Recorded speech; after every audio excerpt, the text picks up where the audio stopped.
6:01, this is the Board of Selectmen meeting on Thursday, January 29th, 2026. And I don't see anything else, so let's stand for the pledge.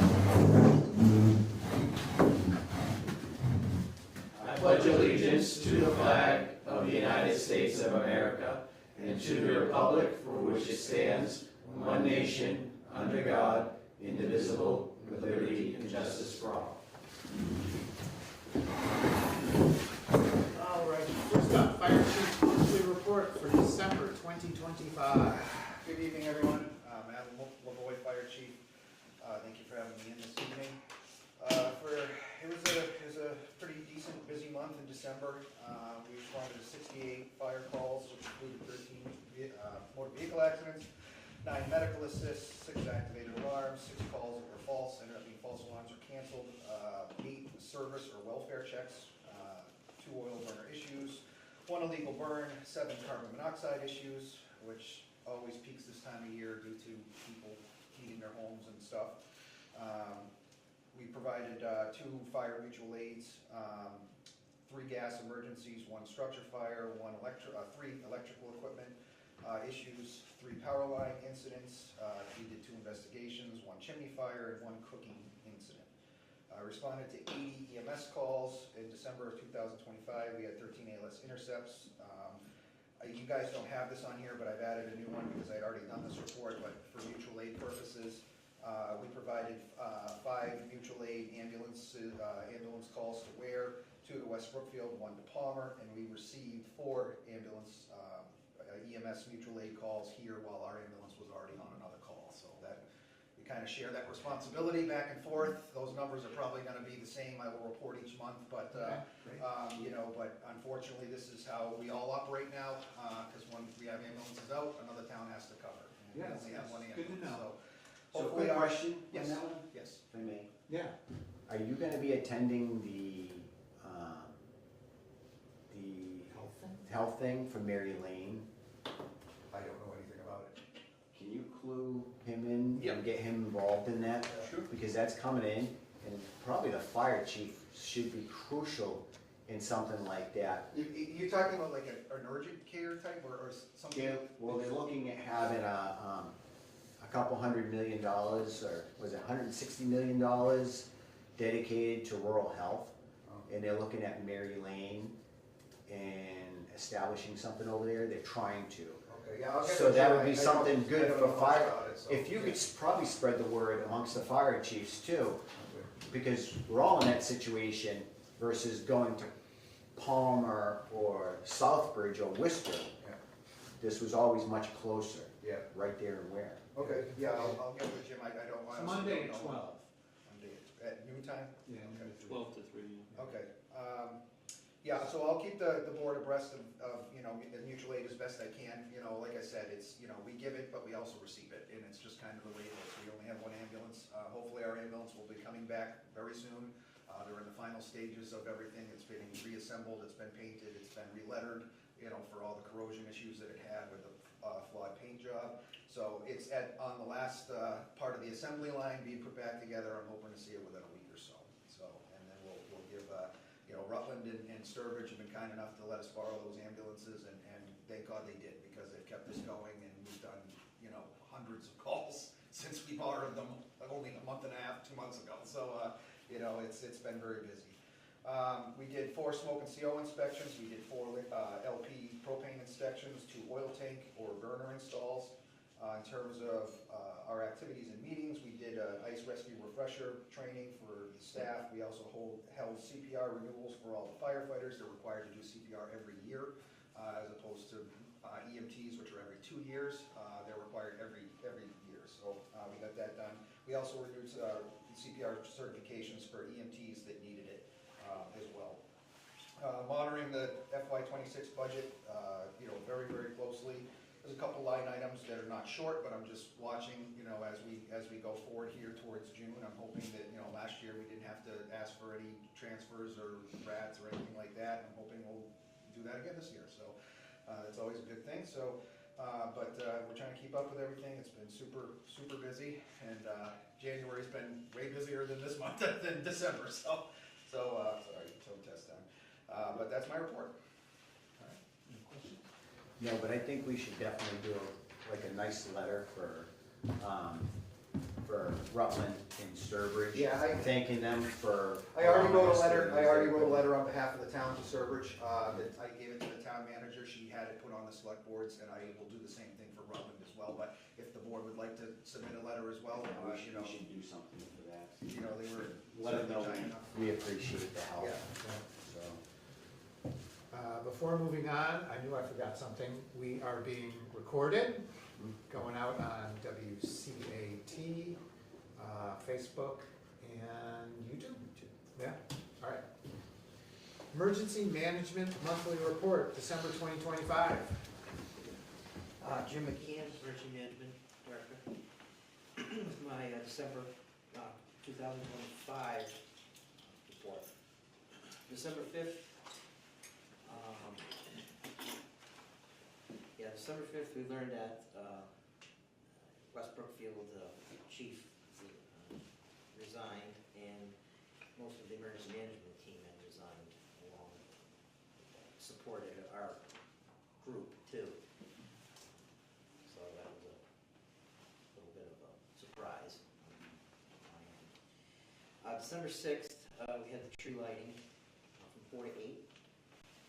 The police used our enclosed trailer for their toy drive collection, and we hauled the toys to the school for them. We had 3 CERT members assist with that event. One with traffic under the underpass. One member over by the library crosswalk with the bus stop, and one member handing out safety information at the tree during the event. Went well. December 7th, we did our emergency sirens test. And then the 19th and the 20th of December, we had a major rain and wind event. Temperatures went up to 50 degrees, caused snow melt, high southerly winds. Then it changed to the west in the afternoon. We had a section of Dunham Road closed. We always have issues on Dunham Road, just about every windstorm. Southbridge and Forest, there was trees at that intersection. That was taken care of in about 4 to 5 hours. And then just pretty much all the streets were checked and had a lot of debris on it. 2 larger trees, one on Bemis Road, one on Old West Brookfield Road. Then on December 22nd, we had a motor vehicle accident that closed Main Street and helped to put some signs up. It was reopened about 2 hours later. Then on Christmas Day, we had another motor vehicle accident and helped put signs out. Helped how to put signs out. That was by Baypath Road, Brimfield Road, closed for about 3 hours. With mutual aid, with the CERT for December, we received one member from Charlton's during the tree lighting. And then after, on December, the tree lighting, our CERT trailer that's usually been stored at West Brookfield, since I'm not really sure what's going on up there, we're parked at the back of the Shutter building for now, with all our equipment in it. Okay, so we have it back. Yeah, we have it at the Shutter building until we figure out what's going on. Good, good. So that's all I have for December. Any questions? Just compliments. Good job on getting the message out on Facebook and social media to everybody. Seems to get a lot of positive comments, and you have quite a following, sir. People like you in town, and it's appreciated all the hard work you do, so keep up the good work and thank you. Don't forget that he is the Town alerts. main guy who does town alert. Every time you do town alert, about 2,500 people get it on the phone. And it's a good way to get a message out, and nothing really they have a question or something, they can contact them. There's no feedback. Yes, that is the biggest. But That's the best the people, sign of that. thank you, the people downloading the application in Warren has duplicated in the last year. That's good. So the good thing about that is you kind of kill the rumors. Because when you put out the message and you say, okay, this is what just happened, then people aren't jumping all over Facebook and saying, well, we think this happened, or this is what's going on, and make up their own narratives. Yeah. You put out the message, and people are like, oh, okay. You know, so, I know, I guess there was some, with the school lately too, there was some messages that went out that wasn't sure if it actually was true, so that's why these town platforms are. where you kind of killed the whole sidewalk thing with everybody talking about clearing the sidewalks, because apparently the equipment went down, the machine, the little machine that you use to clear the sidewalks, and everybody's like, well, Jim McKeon usually does it, but the machine's broken, so, and it's not a right anyways, so it's a courtesy, and people are defending you online for that, and it's good to see. It's good to see, you know, because it's not allowing for the rumors to really go out there, the drama. So, Any plans for a shelter, like cold weather shelter? Like We do, before this last big storm, we checked, all our equipment and stuff, or I went up to the school and checked. Okay. This facility would have been, starting from a warming center. Yeah, I know the heat isn't the greatest at some point in time, so it really wasn't just much. have them all go in the attic. It's better than -5 though. I mean, when I woke up this morning, it was -5. So even if this place is If there is 60, definitely a need, we could, Tomorrow's a -11. we do have a cold weather advisory up again. Yeah, and the winds are starting to kick up now, so you're gonna start coming in, so. Good job, sir. all right, review of a request from the highway surveyor for authorization to deficit spend in the snow and ice account. Mr. Olson. Jeremy Olson, highway surveyor. Yeah, it's that time of year. Unfortunately, it's about 3 to 4 weeks ahead of where we usually are. The numbers, though, actually match almost perfect to the previous years. We've had, in now 59 days since our first snow and ice event was December 2nd. We've had 21 events, and those 21 events have actually expanded over 31 days. So that equivalents to every other day, basically. We've been out either treating roads, scraping roads, cleaning, picking up snow, everything under the sun. So, the numbers actually match perfect. So we are going into that phase where my next salt order will put us in the negative. So I need permission to go ahead and place that order. So that's if there's any available. Yeah. Luckily, our shed still has a pretty good, I have a good mix. I have some treated salt, a fairly large amount of regular salt, and a little bit, well, not as much as I'd like, sand salt mix. We've been using a lot of that the last few days just because it's too cold. Salt doesn't work in these temperatures, so that's why a lot of the snowpack is still on the roads. There's actually a lot of material on the roads right now. The police asked me to go out again the other night, and I was like, really, we have hundreds of tons of material spread over the town. I go, it's just a pure waste of money if I treat anymore. It's just, we need temperatures. They came up a little bit today, but like you said this morning, I was actually -10 when I crossed the bridge on Bridge Street. Wow. So that's the coldest spot in town. Oh, is Yes, it is. And it showed it was -10 right there. Wow. So in the next couple of days, it's only going to be colder. So, but yeah, the battle goes on. We're trying to clean everything up, and it's slow. Like I was saying to you guys before, our sidewalk machine is only moving along at about a quarter mile an hour.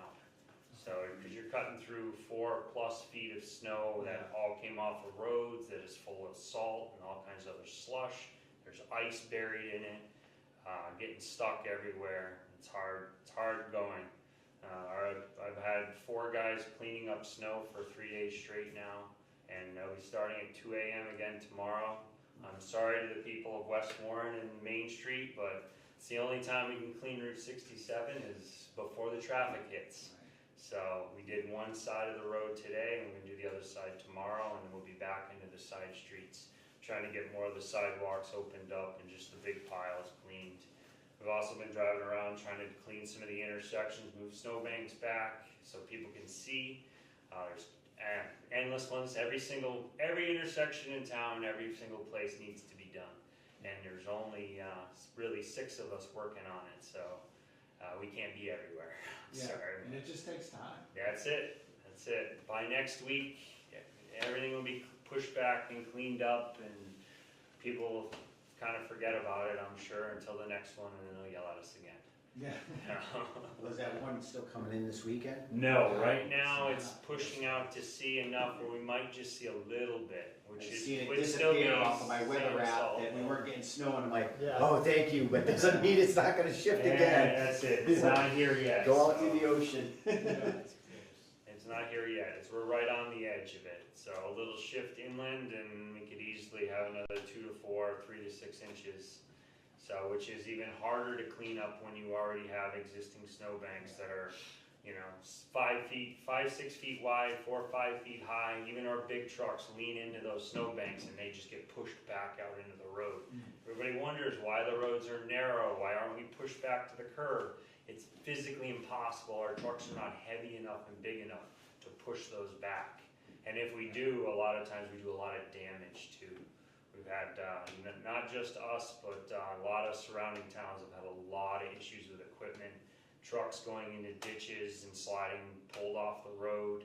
I know there was a DPW not too far from here that had somebody severely injured the other night. Went off the road, rolled his truck over. Wow. So it's an extremely dangerous job. We do it endless hours without rest. Like I said, you guys are I'm pushing 80 hours this week already, and it's Thursday, so Yeah. it's not. My guys are right there with me. So Well, I drove from here to Worcester on Route 9 today, yeah, and there's a lot of towns, West Brookfield, there was a huge snow pile, and half the snow was in Route 9, Yeah. in the traffic. Yeah. There are plenty of sidewalks that aren't plowed yet. they're You know, everywhere. everybody's in the same boat. It's not like Warren is slacking or something. When they look out their windows, though, that they only see what's in front of their house, Well, and that's normal. yeah, get out and see. No town's doing any better. No, No, no, yeah. it's all, I mean, there was a huge amount of snow. And It was. I mean, look, it's a week later, it's still cleaning up, right? I mean, that's any indication of, There's still another week's worth of cleaning to do. yeah. So, yeah. So yeah, you guys have been taking a really bad hit on Facebook, Ah. but also a lot of people have been coming to Yeah, your they've been supporting and it. supporting you and saying, hey, listen, it's a lot of work. You know, we got walloped with a big storm. It's not gonna disappear overnight. And everybody's complaining about budgets. Well, this is the stuff, you know? You guys aren't paid to go and clean everybody's driveways. That's not what you're there for. You're not there to clean the sidewalks. The bylaws show that, you know, it's the responsibility of the property owners to clean up their own sidewalks. You know, certain sidewalks the town does maintain, but We do it as a Not courtesy, we do the Right. majority of the sidewalks in town, even if you can clear a single path.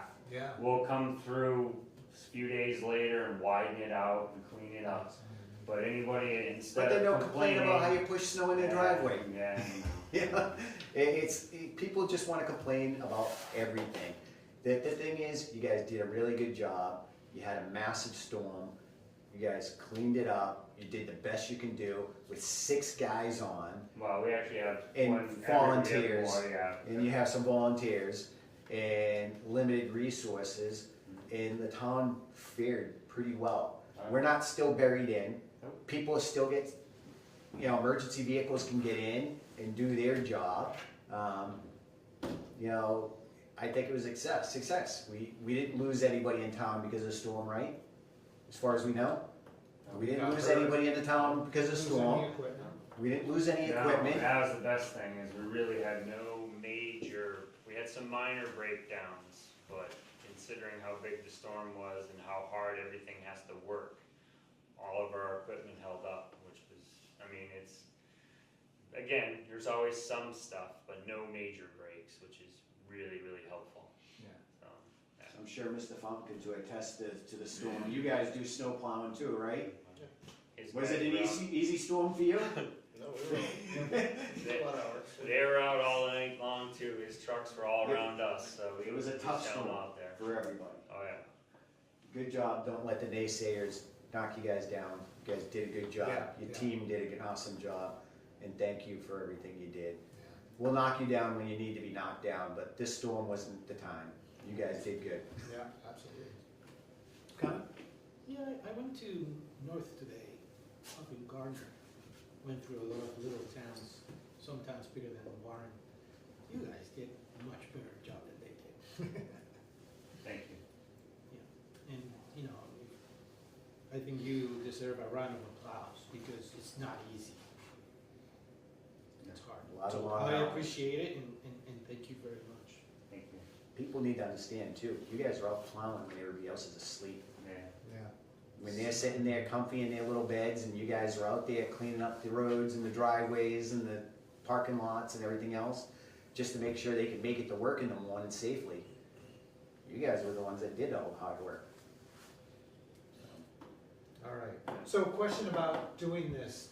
This comes out of free cash or where does It's it just come? deficit spends, Yeah, so, but we need the money's gotta come from somewhere, right? so when, at the end of the, we will put it back. There'll be an article to put it back, probably from free cash.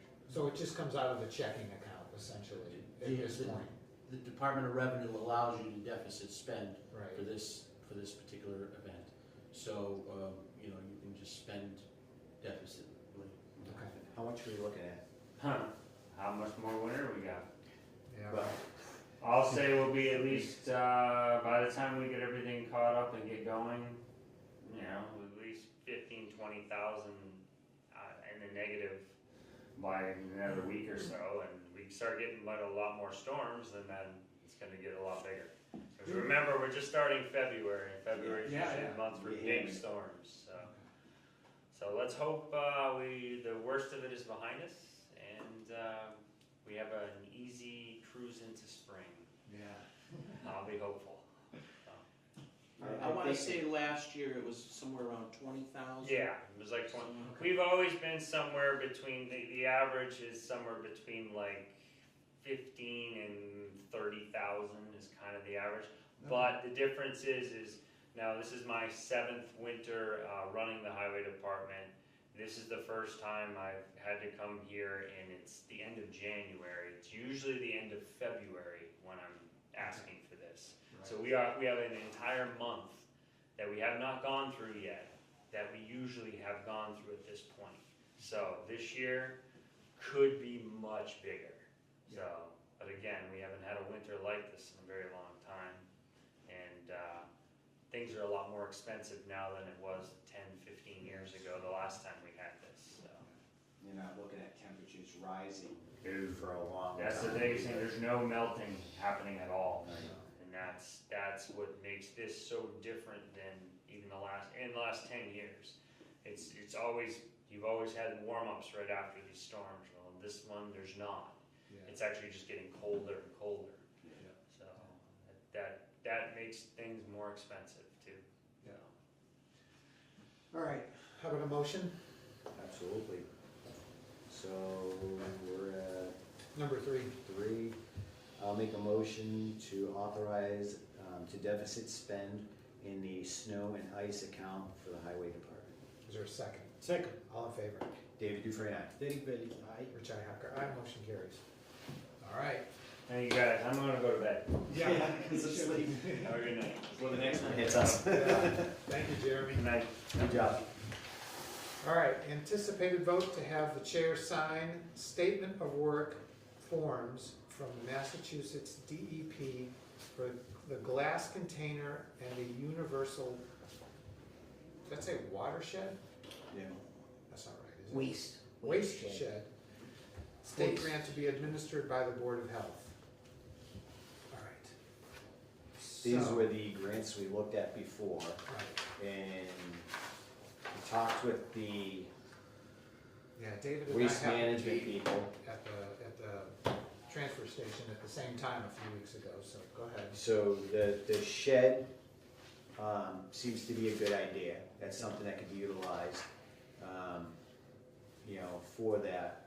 But the container is kind of a concern because you need a concrete pad poured to support the container.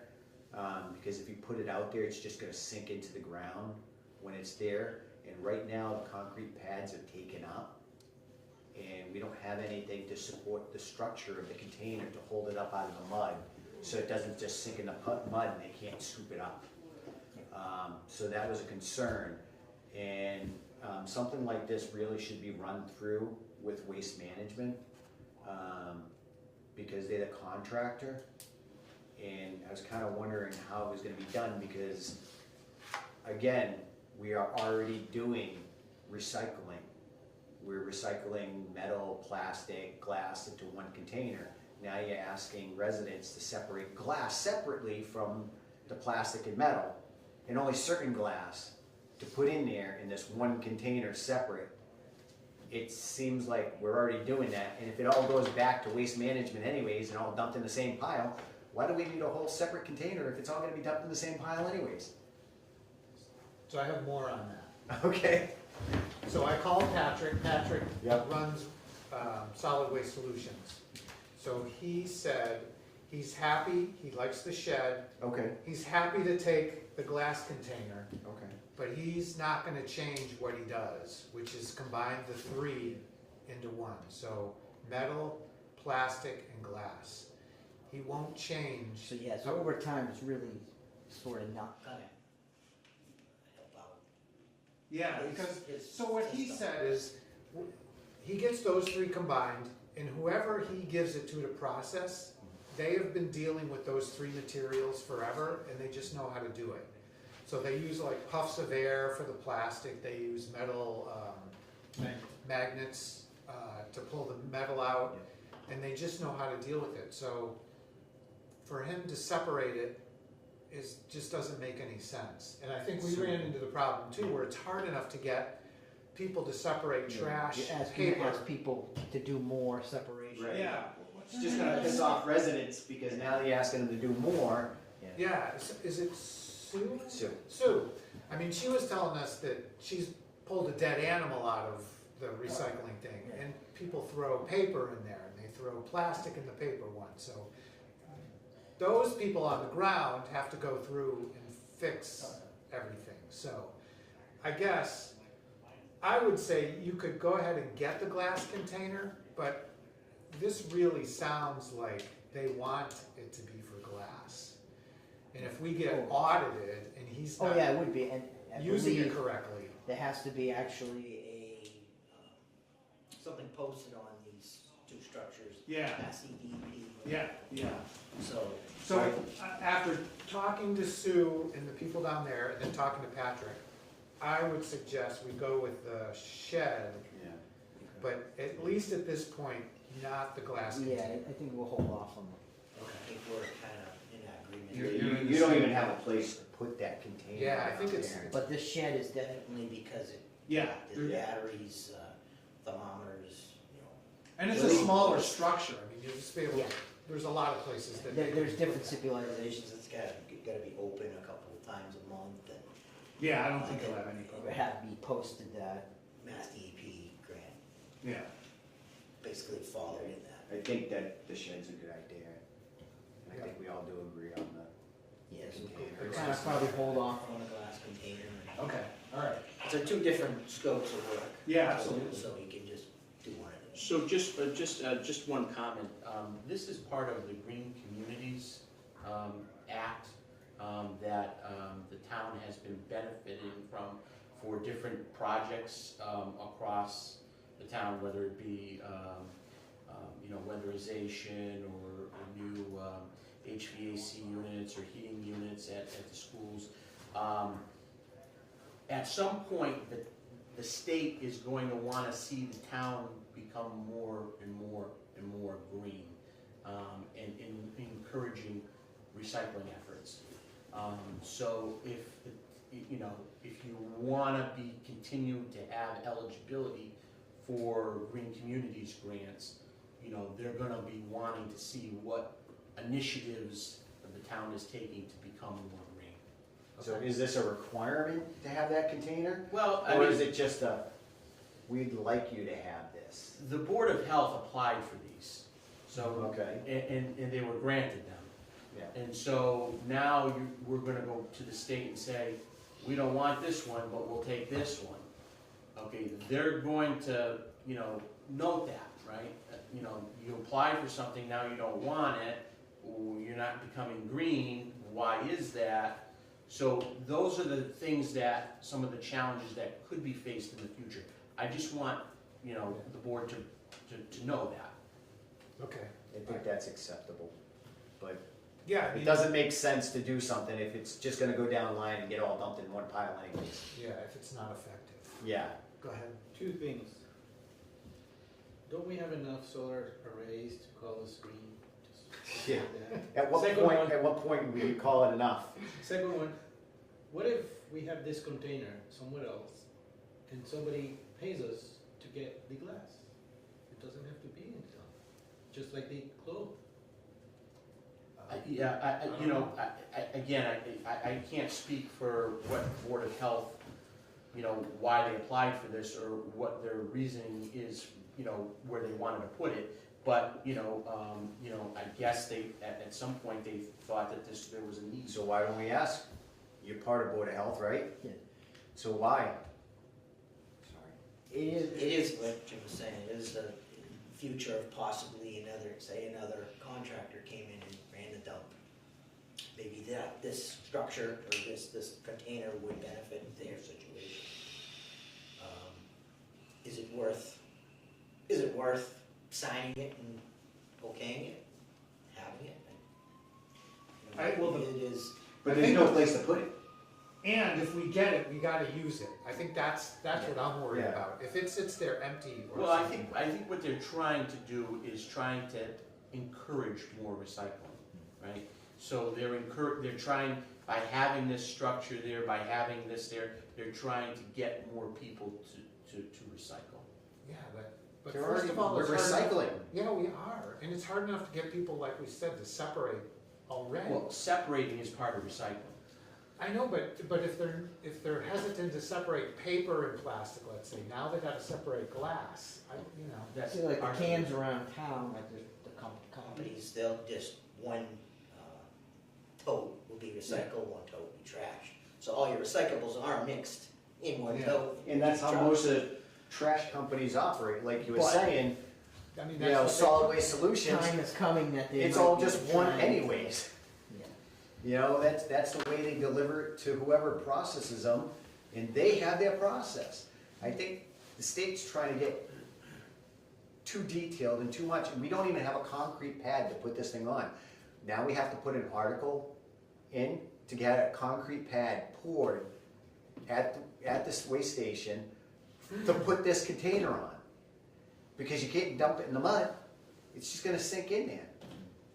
So, Why don't they ask the people who actually do this stuff? yeah, what, did you guys ask solid waste about this? Well, yeah, they got their answers, that you guys went over. We got the answers. Yeah. Why didn't Board of Health do that? 'Cause we got them, too, we got them too. We got the same answers you guys So- did. Okay, so Board of Health did ask them and question them, and they told you guys, we all just dump it in a big pile anyways. Right, as of right now, everything's mixed in. Recycled. So I'm not for the container, I don't care what the state wants. Yeah, it's ridiculous, we're not gonna That's where force you- residents to do even more than what they're doing. We don't have the room for it. You know, I think It's doing the not batteries, gonna be that the storage for the batteries and the mercury and everything makes sense. But it seems like we're just wasting money Yeah, I to agree. get a Unless container we find don't somebody have. who buys it and we have it separate. Huh? Unless we find somebody who buys glass, and we could have it in another place. And they can remove it themselves. Yeah. but then But that's again- still, we have a contract with Solid Waste Solutions. You would probably have to set up another contract with another person. Yeah, I know. And now you've gotta go Outside. to the transfer station, then you gotta go to this other place to do your glass. Yeah. And that's gonna piss people off. How long is this good, this I grant? believe things had to be submitted by middle of February or something. Beginning of February, yeah. Yeah. So we couldn't wait, I I mean, think- we gotta have a new contract at some point with Solid Waste Solutions, but that's too Well, far. no, this grant. This grant will expire June 30th of this year. She Yeah. needs the, if the board Scope. decides to move forward, they need it, I think, by the first week of February. Yeah, that's why we needed this meeting of Just a a decision, decision. okay. of Alright. what- Yeah. So it is what it is, we just, if we You don't wanna go go with with neither, or you wanna go with one, or you wanna go with both? Yeah, Again, we don't have to accept every idea thrown in front of us. yeah, I know, we took time to think about it and do the research, and so I would recommend that we go with the shed. I'm good with the shed. Are you good with the shed? Yeah, why not? Okay, all right, we'll use it, they can use it Yeah. appropriately as it's defined here, so I think it's a good idea. And then we'll pass on the, Pass on the other side. glass container. Scope of it. yeah, so. So I'll make a motion Before you make a motion, what happens if the grant doesn't exist if we don't get both? There's two different, scopes. Okay. So they can be separate. Yes. Yeah. Yeah, it's two Because separate they're, grants. they're two separate signature things. Yeah.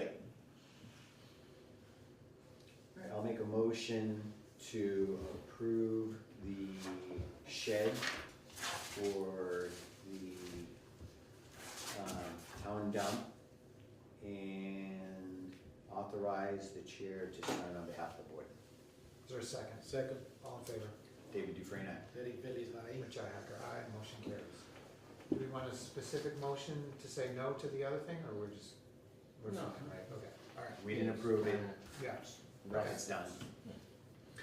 All right, number 5, discussion with a possible vote to enter into a contract with Tecton Architects for the purpose of conducting a building assessment at 968 Main Street, former Cornerstone Bank Building. So, I guess before we even start this, did you get your questions answered? Are you satisfied? I did, not 100% fully, but it is what it is. Okay. And for the lesson learned for the future, we got established that the town should get digital copies of all different files that they use. Example, Word, Excel, CAD, Revit, whatever they use. Because if they submit a report like this and it sits on the Board of Selectmen room and somebody goes, oh, this is so nice, let me borrow it. What happens after that? Mhm. Oh, we have a digital copy. Still, there's a lot of value in those files that the town should have. The town is paying for it anyway. Yeah. If at some point the town decides to go with another company to build this or not build this other thing, the new company is gonna say, do you have any plans? Oh yeah, we have, it's here. They will say, oh no, we're gonna do our own, and then we pay more for that. Yeah. To follow up on that, we should think about a way of storing all these large files too. If we're looking at that, because we're all gonna move on eventually, and the next guys need to be able to get to those files and see whoever, what it is and what was researched and done. And they should be able to get to those files. So so it we it know is what that- pretty simple. Remember the DOR suggestions that we should follow and have some kind of like a cloud thing? Mhm. That's where they should go. Yeah, we do have a drive essentially. OneDrive. Yeah, we do, along with Stick it our in the OneDrive. 365 account, so. Yeah. So I'll say this, that in the contract for this and for, what's the other, H2M, which is the fire department, both of them, these are AIA standard contracts. And there's a thing, Article 3, use of documents. So I'm gonna try and summarize this. So the architect shall, I'll just read it shall retain all common law, statutory, and other reserved rights, including copyright. Upon completion of the project, provided that the owner substantially performs its obligations under the agreement, we pay them. The architect grants the owner a license to use the architect's instruments of service as a reference for maintaining, altering, and adding to the project. So we should be able to do that.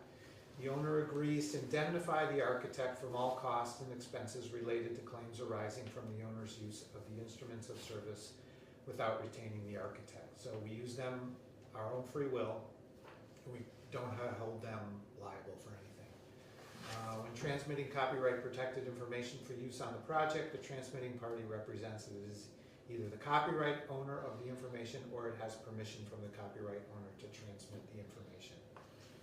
So I think we can get copies of stuff, we can use them. Can we ultimately give them to somebody else? We might be able to, but we have to say that like this is H2M's copyrighted material. So I think you can reference it. Usually what happens in construction, can tell, Mr. Fontaine can say that, you know, somebody starts a project and and then it just stays as a project, never gets done, and then the owner wants to get it up again, hires a new contractor, a new architect firm or engineer firm. The first question is, do you have the plans? And they put them in touch to it. They can pass the drawings and everything. Sometimes they do, sometimes they don't. Yeah. So I'm trying to easily work for the town in the future, is just some preparedness and be ready. If we own the files, it's much easier than Yeah. to follow up on a construction. So I think this lets the next person say, okay, they have all the measurements and the layout, but they may not be able to actually use the file itself on the new project, but they have access all the information. Well, for example, from the bank, I'm sure they're gonna do an existing condition plan. We would like a copy of that. You might want that too. You know, so it is something we're paying for it. I don't see why, you know, whoever does it doesn't want, you know, to share the files. Yeah, I think, There's no again, secret in the files. I think that we can get the files and the documents. So once we have it, it becomes public information too, Yeah, so anybody can have it, yeah, yeah. correct? Yes. Okay, so I think we're good with that. Can I make some comments Sure. over the last meeting? I told you guys the last time I came that I wasn't gonna come back to any more meetings and stuff, but David keeps inviting me because of the things he says when I'm not here. I just wanna let the board know that I'm very disappointed, and I want you to understand that you work for the taxpayers in the town of Warren. A lot of the questions you asked when I was in here last week was things that were answered at the town meeting, but you either didn't listen or didn't care what the taxpayers had to say. It was unanimous that they approved a study to be done on that building as a police station. That was unanimous. It's not up to you now to second guess what the Well, it wasn't taxpayers said. unanimous, but It was yes. pretty close to it, but you are But not, yes, they voted you to don't have approve the it. right to sit there and second guess what the taxpayers told you. Well, I to think do. it's stupid, yes. All right, and that's the other reason I would ask that he has nothing to do with the study, because he is already tainted, that he's not gonna come up with any kind of Whatever positive the stuff. study comes up with, You but I said have a my lot of things, opinion. you said a lot of things that I'm gonna address right now, because I'm not happy with them. Number one is you said, am I paying for it? If you had listened to the town meeting, I stood it up and I said, I was asking $550,000 that's what it was on the market for. And I was going to knock $50,000 off if the town purchased it to offset some of the cost of the study to be done. I said that, and I still am right there. You also made a statement that he only paid $268,000. In the time that I've owned that building, or number one is, you may not think the building's worth $550,000, but the town of Warren has it assessed at $550,000, and I paid taxes on that. So since I've owned it, I've paid almost $40,000 to the town of Warren for taxes. I've done a lot of improvements that you don't see from the outside, but some you do. So who are you to sit there and tell me that what I paid? And then you also indicated that I kind of stole the building from the town. I talked to the bank president. That's wrong. You're lying. No, I'm not. You don't know what you're talking about.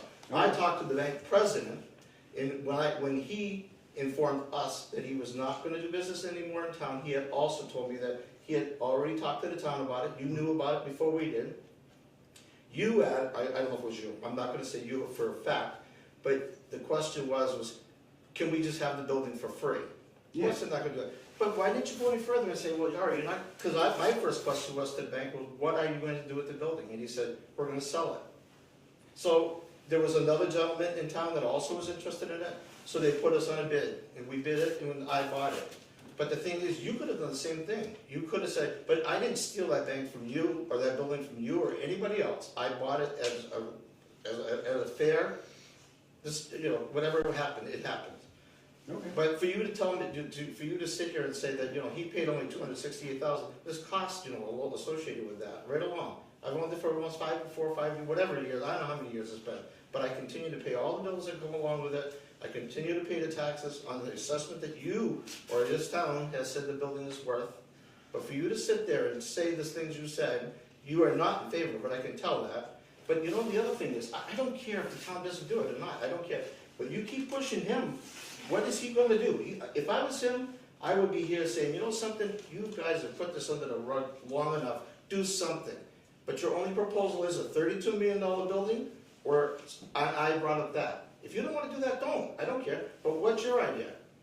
Why don't you So start? let me answer your No, wait a minute. questions. Why don't you start a GoFundMe page and put 50,000 of your own money in it to start it? See if you can raise it to $32 million. The taxpayers in town cannot afford it. They can't, so get that out of your mind, it's not gonna fly, it's not gonna fly. And I just gave a second, an option B. If anybody else has an option B or C or D, do it. But meanwhile, they're sitting in a building that this town has said in the past is condemned. But yet you still let them sit there. And then by just even last, postponing it for 2 more weeks, he's gotta wait. And then after, wait for the study, then wait for this, wait. It'll be 5 years before anything is off the ground, and you're part of the problem. I hope you're not gonna run again, because if you do, No, you're I'm gonna not. get beat badly. You I are. made that clear to everybody, I wasn't running. Thank God, thank So, God. It's time to move on. But that's not because of you. So let me answer your questions now, since you brought them up, and I'll be Yeah. bluntly honest, you did steal the building from the town. I did not steal the You building. did. Okay, well, We did you put it on were for it? negotiating with the bank Yep, and talking with the bank. They were willing to talk to us and discuss with us about giving the bank to us for free. no, We looked at the we looked at the building, then they told us, the bank president came to us and said, we have somebody that's interested in buying the building, Yep, 2 of us. and they're gonna look into that, Yep. okay? Then we find out you purchased the building. Your comments to the town were you were doing this to help the community. and I, yeah. So how much did you offer that building to us when me and Mr. Ferrara talked with you initially? Yep. You said $700,000. Not to you guys though, not to the Yes, you town. did. No, I had it in the market. In the Okay, beginning for so hire, you but not for the town approached us warrant. with $700,000 for Not a to the building town you warrant. paid that you It just doesn't matter. described I'm as in business to make money, I'm not in $268,000. business to lose money. Right, All right, and so I never I thought- faulted you for that. I- You're a businessman, you're here to make money, Yeah. and that's what you're trying to do, is make money off of the town. No, Okay? you're so not wrong. being, You're you're not an being a idiot. good guy for the You are town. so wrong. You're You trying have to no make idea what money you're talking about. You just like to hear yourself. yourself talk. So, Yes. we're trying to do the best thing we can for the police department By and the dragging fire your feet. department. That's why we started this. Yeah. That's why we didn't back off like previous selectmen in the past years and say, oh, this is too difficult of a subject for us to approach. We went at it, Yeah. and we said, okay, we need to deal with this. Yeah, but you Okay? haven't. People don't like the answers, When was the last but we time? still have to do it. When did you do all your buildings? Your All three cost buildings? efficient, budget-wise version that you wanna do is not gonna fly in today's standards. I know it's a waste of time, okay? We all know it's a waste of time. You're wasting $60,000 of the town's budget. I'm not. Well, you are. No, I'm not. Because you proposed You this, didn't have to do it. You don't have Okay. to do it. I don't care. but you brought it up and you fought for it in the town meeting. Why not? And people listened to If you you can do that. because they're for- like, wow, okay, maybe this is another option. It is an So we're option. gonna look at this and we're gonna evaluate it, we're gonna give it a just Yeah. response. We're gonna look at it with open eyes and promising hopes that it could happen. Yeah. But when it doesn't, as most likely it won't, then we're gonna be out of $60,000, Yeah. okay? And How then you're many- gonna how charge many the town studies a do you- ridiculous amount of money for the bank How many building. studies have you done on this building, the Shepherd building? You just continue to throw money at that left and right, $60,000 for windows and everything else. Have you done a study to see if that building's should even be done that much money? We spent have. that. No, We've you actually looked at haven't. those buildings. Where's No, the- they're I not wanna see the condemned, study. they're not, there's no worry, we've had the You're building another one. commissioners. You're another one fighting for the rights mills. Dude, those buildings are 25 times worse than the bank building is, and you're fighting to get people in there. You go and get a grant into. So whenever somebody, private doesn't make entity sense. goes and buys those mill buildings, they have to get them up to code. But why That's is the not town us. paying for that? That's not Why- us. I'm not asking you to pay for my building, We did, but you're not. $60,000. Well, you know something, maybe that's part of your problem too. You didn't even shop around for prices. You went, I think it's gonna be tainted right off the bat because that same company is the And we one. figured this would happen, no matter what, you're not gonna be good. I'm with not it. happy with you, period, period. Cause you are not even letting it get a chance. You're just so busy. All right. I thank you too. What you came up with was an excellent idea about the fact you should get some sort of something to present to other contractors and stuff like that. I think that's a great idea. But you're just so negative about anything. I don't care what it is, no matter what it's gonna be, you're gonna be negative. I just don't like wasting the town's money. Well, then. And I'm bluntly honest with you. And I've told you that all along, I'm not hiding the fact. Yeah. It is what it is. So what's your You've tried plan? ripping off the town by What's charging your us plan? $700,000. What is your plan? A building you paid What is your $268,000 plan? for. What is your plan? We've given our plans. What is that? And we're looking at What is it? options. We've $32 done million? studies, we've done evaluations. Okay, so We're what? looking at different plots of No, land. no. What is your plan? What do you wanna see happen? I would like to see a public safety complex built, because that's what they deserve, and that's what the town's future is gonna go to. Investing a bunch of money into a building that's already over 100 years old Yeah. is not gonna sustain us for another 100 years. That building's in It's better a shape huge- than most of them are. Well, that's because you wanna sell it. You know something? Okay, all right. Ask Jim, no, I got one more thing. Ask Jim. What did I tell you, Jim, about, the building was on the market for $550,000, and I would give back the $50,000 if the town bought it, and that would be our negotiating point. Did I not say that? Yes. You make it sound like, oh, he paid $268,000, he's gonna make $200,000 right off the bat. I'm not making $200,000. So you're looking at $550,000, right? No, How much? I How much said, for the building? for you, for the town, I mean, Yep, for the town. when that time comes, we will negotiate that. Or you know something? You know So is it gonna be I'll $1 sit- million? I'll sit with Jim and talk with him, and he's like, it's not $1 million. Why are you doing that? He's stupid. Why are you doing that? Okay, Stupid. all right, all right. This is ridiculous. Why are you disparaging a private citizen in this town when the town has voted 64 to 46? Talking when he's not even. Yeah, I'm not even recognized, Dave, because you're a freaking asshole. That's why. All right, Oh, all right. thank you. All right. He should be removed from the meeting now. Okay, then remove me. Make a motion to get me removed. We've I'll got make the a motion police to chief remove here. Barry Capaco from the meeting for being disruptive. It's time to do something for the police department. I'd like to see a Maybe vote I on think I'll that. motion on the I'd like to see a table. vote on that. Mr. Chairman, can I say something? Yes, go ahead. I know there's a lot of differences here between some other people. Is this gonna help the project? No, Can we, it's not. can we just move on? I mean, Yeah. this is not worth for the people, for the town people. And it makes We're trying to everybody make, look we're bad. trying to make good things, not to argue. If this, So, Ray, that's out of line, Okay. all right? And you two, I understand there's a lot of differences in opinion and emotions. But we know what we have to do to move ahead with this project, right? We have. I these agree with you. Hold on, we have Okay. these agreements that we need to look at and approve. The town approved the money, and what we need to do is unbiased, is when we get the assessments back, discuss them and decide, okay? All I'm saying is he gets to voice his opinion every meeting, negative about me. And every time I'm not here, he's got a bigger mouth than when I'm here. So I'm just saying, why can't I voice my opinion? Which I just You done. have, you have. I've done. Okay, I'm done. all right, okay. So, can we move on? I'm good. Okay, all right. Is there a motion to approve Tecton Architects? Yes, I'll make a motion to approve the Tecton Architect, well, let me get it right here. I'll make a motion to enter into a contract with Tecton Architects for the purpose of conducting a building assessment at 968 Main Street, the former Cornerstone Bank. Is there a second? second, All in favor? David Dufresne, aye? Derek Bailey's aye. Richi Hacker, aye. Motion carries. Thank you. All right. Discussion with a possible vote to enter into contract with H2M Architects and Engineers for the purpose of maximizing the use of the basketball court adjacent to Fire Station A. I would also say this is just gonna look at an expansion in general, right? I mean, it may Correct. involve more than just So, basketball. yeah, it's gonna be a possible expansion, possible, some, updating of the existing Fire Station A.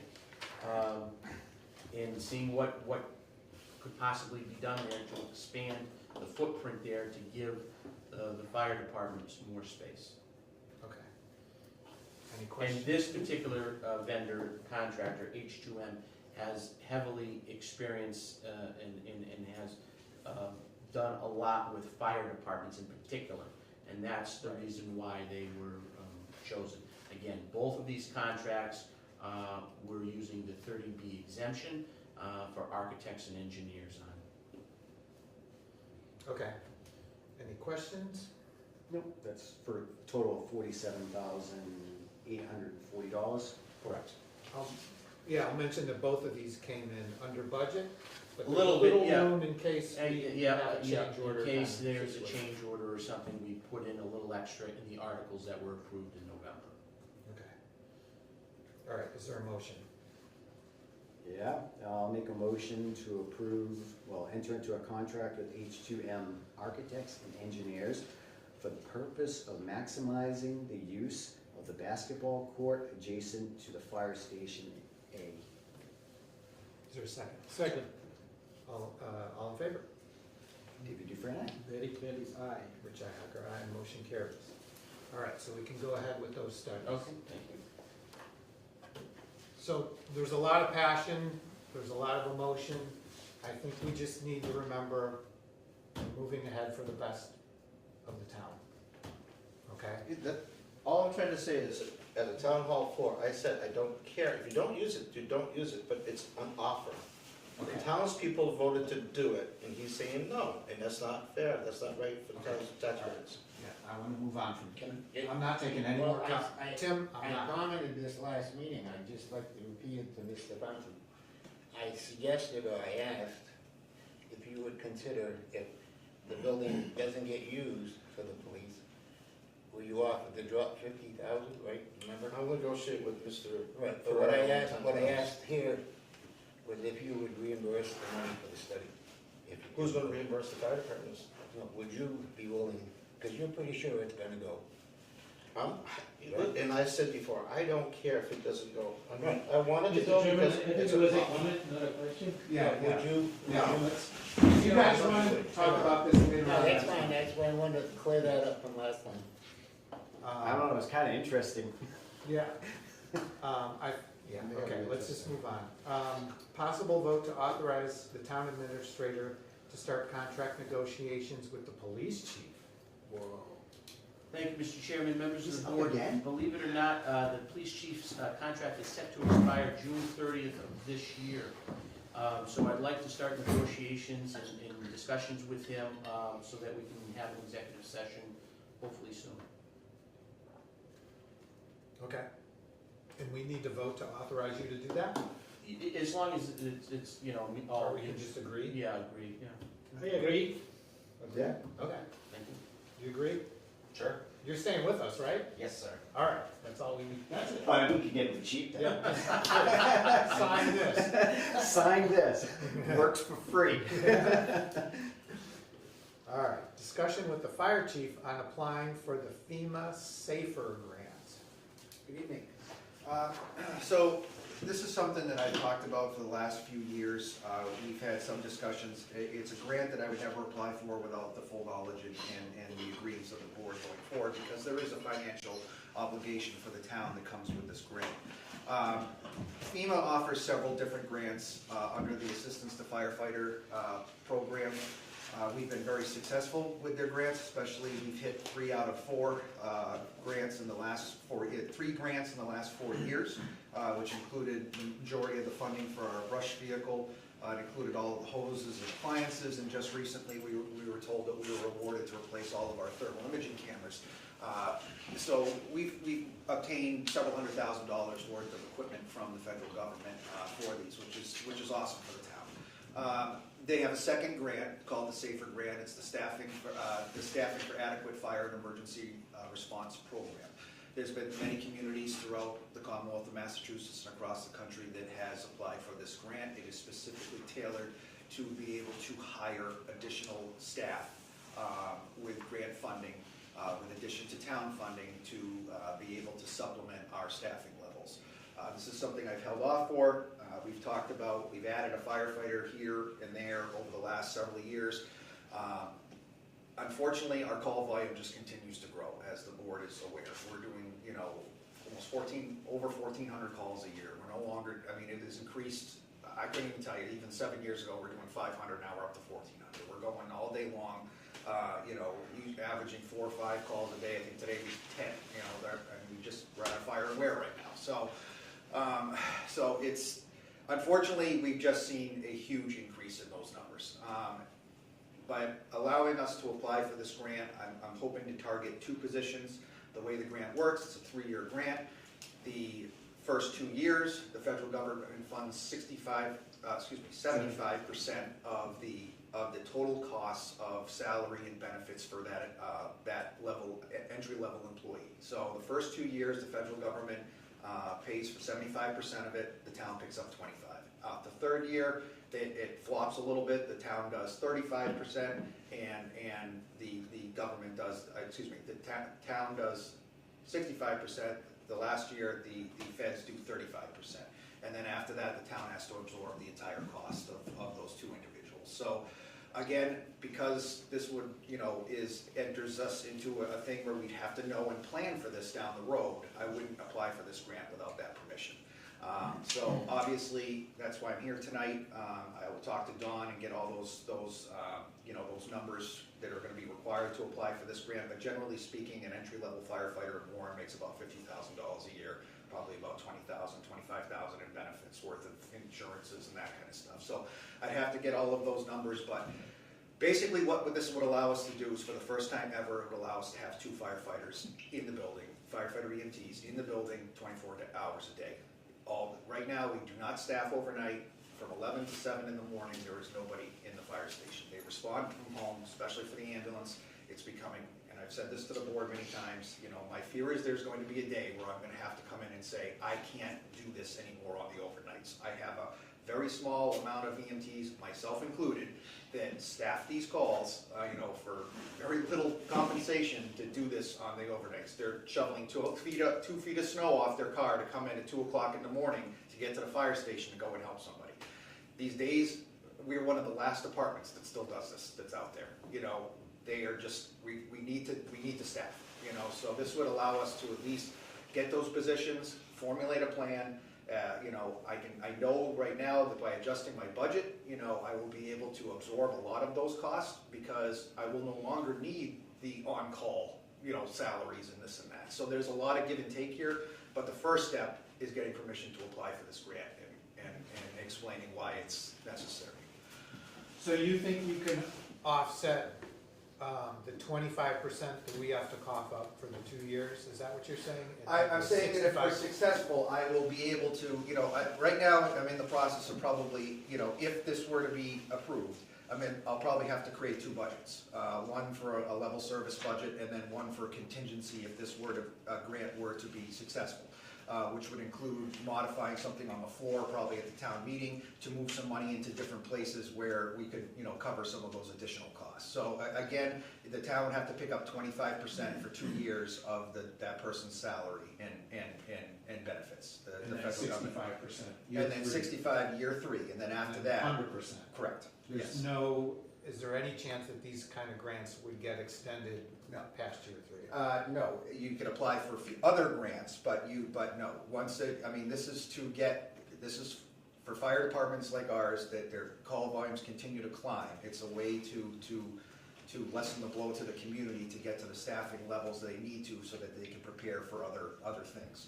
I do think that we'll have hopefully some money becoming available. I'm hoping that with our merger with the Central Mass Emergency, I've been told by the director that once everything's done, We'll probably look at them absorbing all of our tower fees and everything like that, so if that, you know, there's some money available there, but I mean, you know, there's two things I'm working on. I'm working on this, and I'm working on an ALS component in the background too, you know, to get us to where we, you know, to where we would be providing the best service we possibly could for the town, and I think at a very, actually much lower cost that I think will be, you know, pretty good here. So, you know, but again, this first step is being able to apply for the grant.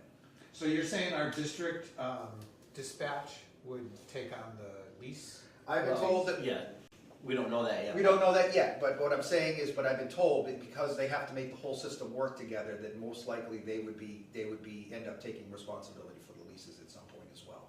So, because they're gonna need other towns to work off the towers as well. So we all have to be Yeah, like. so on the same everybody's page. gotta be linked together, there's gonna be districts and stuff, so I mean, like I said, there, you know, that may help us a little bit too, but the way my budget is tailored, I have money for part-time help, I have money for on-call help, I have money for EMS stipends. Those types of things won't be needed at the level that they're needed now if we have people in-house that are actually on staff and on shift. So, you know, I believe that a good chunk of that money, a lot of that would be covered, at least the town's portion of it for those couple of years. I mean, my worry is just, you know, it's a tax hit. Oh, yeah, I understand, and like I So, said, mean, you know, people that there's. come in here and complain about taxes. Yeah, no, there's, you know. like I said, I No. mean, the reality is just, you know, my job is to advocate for the fire department, you know, I have to do that, I have to look at the numbers, I have to, you know, understand where we're at, and I also have to be honest about, you know, like I said, all it's gonna take is 2 or 3 people saying, look, I can't do this overnight anymore, I can't do this, I've already had one that's done it, and unfortunately, another one stepped up, but, you know, especially the ones that don't work full-time in the fire department, for them to take those shifts and they get hit with 2 or 3 calls overnight, they're going to their job exhausted. They're going to their full-time job exhausted, it takes a huge toll, and that drive isn't there, you know, anymore. For years ago, it worked for many years, because the call volume was not anything close to where it is now. That was the problem. Okay, you might get maybe you did 3 nights on call, maybe you got 1 call, okay? The likelihood of them going out 3, 4, 5 times throughout the week, that's where it is now, you know? So it's no longer that, oh yeah, I'll take the shift because probably nothing's gonna come in, you know? It just doesn't happen anymore. So it's getting increasingly harder to get people to do that shift, you know? Like I said, you know, I cover shifts myself, you know, you know, but we have to do that in order to do it. But it's, you know, it's become a problem to not have anybody in-house 11 to 7. So would these people, they'd be at the station overnight? Correct. And would they sleep there? Correct. So we'd have. So are we set up to even do that? I mean, that's another thing we'd have to tackle, but I mean, yeah, we'd have temporary beds and stuff, and we'd have to do that. I mean, this would obviously be something we talk about with the plan, but I mean, you're talking 2 people, we can easily accommodate, you know, a couple of folding beds or something if we absolutely have to, but we'd be able to, for the first time, to work 24-hour shifts, which would allow, you know, people enough rest and then come back in for another additional shift and stuff like that. So it would change, you know, exactly, you know, what we do now, you know, and it would end up ultimately, in my opinion, benefiting the town and providing a better service, not waiting for people to come in during storms and getting a delay of 15 to 20 minutes to get an ambulance to somebody's house, you know, when they could just leave the station and get there, you know. All right. Comments, questions? We're talking about lives here. I support the chief 100%. You know, even if there's some risk of, you know, tax at the end of the day, but you know, we're talking. Could be one of us one day. Yeah, and I'm just Like thinking I like in said, this past storm. this isn't a wish list, it's based on call volume. I mean, you know, we have a highway department that has 8, I think, employees, we have a police department that has 10 full-time employees. We have 7, including myself right now, and I need 2 people to run an ambulance call. So, I mean, that's just the way it is. I mean, you know, we're making these adjustments to staffing because of what these things that we do, and we're the only department that relies on volunteerism, and that's going away. You know, I mean, it's just not the same. You know, I can't describe it anything other than that. You know, these people are doing this job for hardly anything. You know, and that's a very, you know, that's commendable, but it's not reality, and unfortunately. So I agree with the chief. It's getting to be a thing where what worked in the past isn't working in the future anymore. We know the system's breaking down. we're aware of that. We've been seeing it happen over the years. It's getting worse and worse. Volunteerism throughout everything is getting harder and harder to find. People want to earn a lot of money for doing nothing. And public safety is taking quite a hit because you guys are out in the element all the time. You're doing stuff that normal people don't ever want to do. You're seeing things that normal people don't want to see. And you're doing that on an almost daily basis, if not multiple times a day. So I commend you for doing that.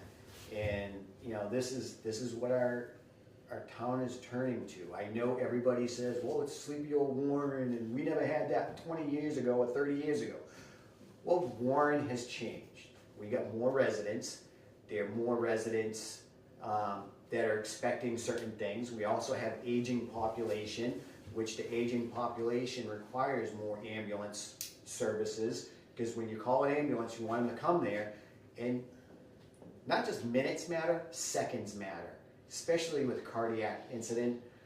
If you're not there, 15 minutes to respond, never mind 15, 20 minutes, don't call an ambulance, call the coroner, because you're probably not gonna live. It's just a fact of life. And if I could too, I just wanna make it clear that, you know, majority of my department are on-call members still, okay? That's not gonna change, all right? I'm very fortunate to have the staff that I have. They're a fantastic group that, you know, they're always pulling in the right direction. They really do, they really are. But, you know, not all of them are EMTs. Not all of them can help out on the ambulance side of things. It's only a smaller group that does that portion of that thing. You know, you know, running an ambulance service can be very challenging, especially in today's world, you know, but we do run a successful ambulance program. I'd like to supplement some things, we'll even be more successful, but you know, that constant billing is revenue for the town. You know, it is a revenue for the town, and you know, and that increase in even the mutual aid calls and stuff like that, yes, we can bill for those, but those are, again, and a lot of them come in on the overnights, especially for like 73 South Street and everything. We go there all the time over to Ware, you know, because they can't get enough trucks on the road. So those types of buildings and those, you know, nursing homes and assisted livings and stuff, when they move in, they have a tremendous impact on not only the town they're in, but the ones around it, you know, and we've seen a huge increase in us going over there, you know, and it's just, it is what it is, you know. I mean, they built that place in the shadows of Mary Lane, and they sold it on Mary Lane, and then they closed it, That you was know. gonna be my point. You know, so With it's losing just Mary tough. Lane, now you guys have to sit there and hang out with the patient at, you know, one of these other hospitals, which won't accept the patient until because they're also having shortages. So you know, an EMT may be sitting there for quite a long time out of service, you know, just dealing with one patient. Yeah. So I think this is a must-do. It's where we have to move. It's what the future is. I know some people think about the taxes, but really, if we're gonna be saving lives, and every minute matters, and if we can get that ambulance out of the door in 3 to 4 minutes versus 15, 20 minutes, Yeah, that's pretty awful. that depends if somebody lives. How long would it take to put this in place? Well, again, we'd have to, the grant will most likely come out at the beginning of February. We'll apply for it, it'll be, you know, submitted by the end of February, early March. We should have an answer before the fiscal year starts in July. So, you know, that's kind of how they roll that out. And, you know, and honestly, at this point, you know, with regard to staffing, with regard to, you know, contracting with an ALS provider, which I'm working on in the background, these are relatively, I understand, they have an expense to them, but quite honestly, they're more important to me than a building. At this point, you know, these things are, I understand with the discussions tonight and stuff, but the basic services, keeping things running, and the staffing, that's more important to me than even upgrading building for, you know, let's get those things done first. Those are the priorities. Okay. Do you have anything on this? No, I just will comment, and I did have a conversation with the chief about this privately, and I have to commend the chief for his forward thinking in looking at resources and different things to try to ramp up the department in a prudent way. However, I have had experience with this type of a grant in Springfield, but with police officers. And that was right around the time of the Clinton crime bill, where he wanted to put more police officers on the street, and the city of Springfield at the time hired 100 new police officers, and under this grant, and they would cover them for a period of time. Well, at the end of the the period of time, whether it be 2 or 3 years, back then I don't think it was a full 3 years. I think it was like a 2-year span. Well, the economy tanked, and we had to lay off all those people. Now, obviously, we're not going to be hiring 100 people. Yeah, We're talking 2 people. Huge. But 2 people to a small community is a lot. Right. When you're talking salary and benefits and It's different things. $150,000. So, these are things that, are warranted, a good discussion. And to find out what direction the town wants to move in.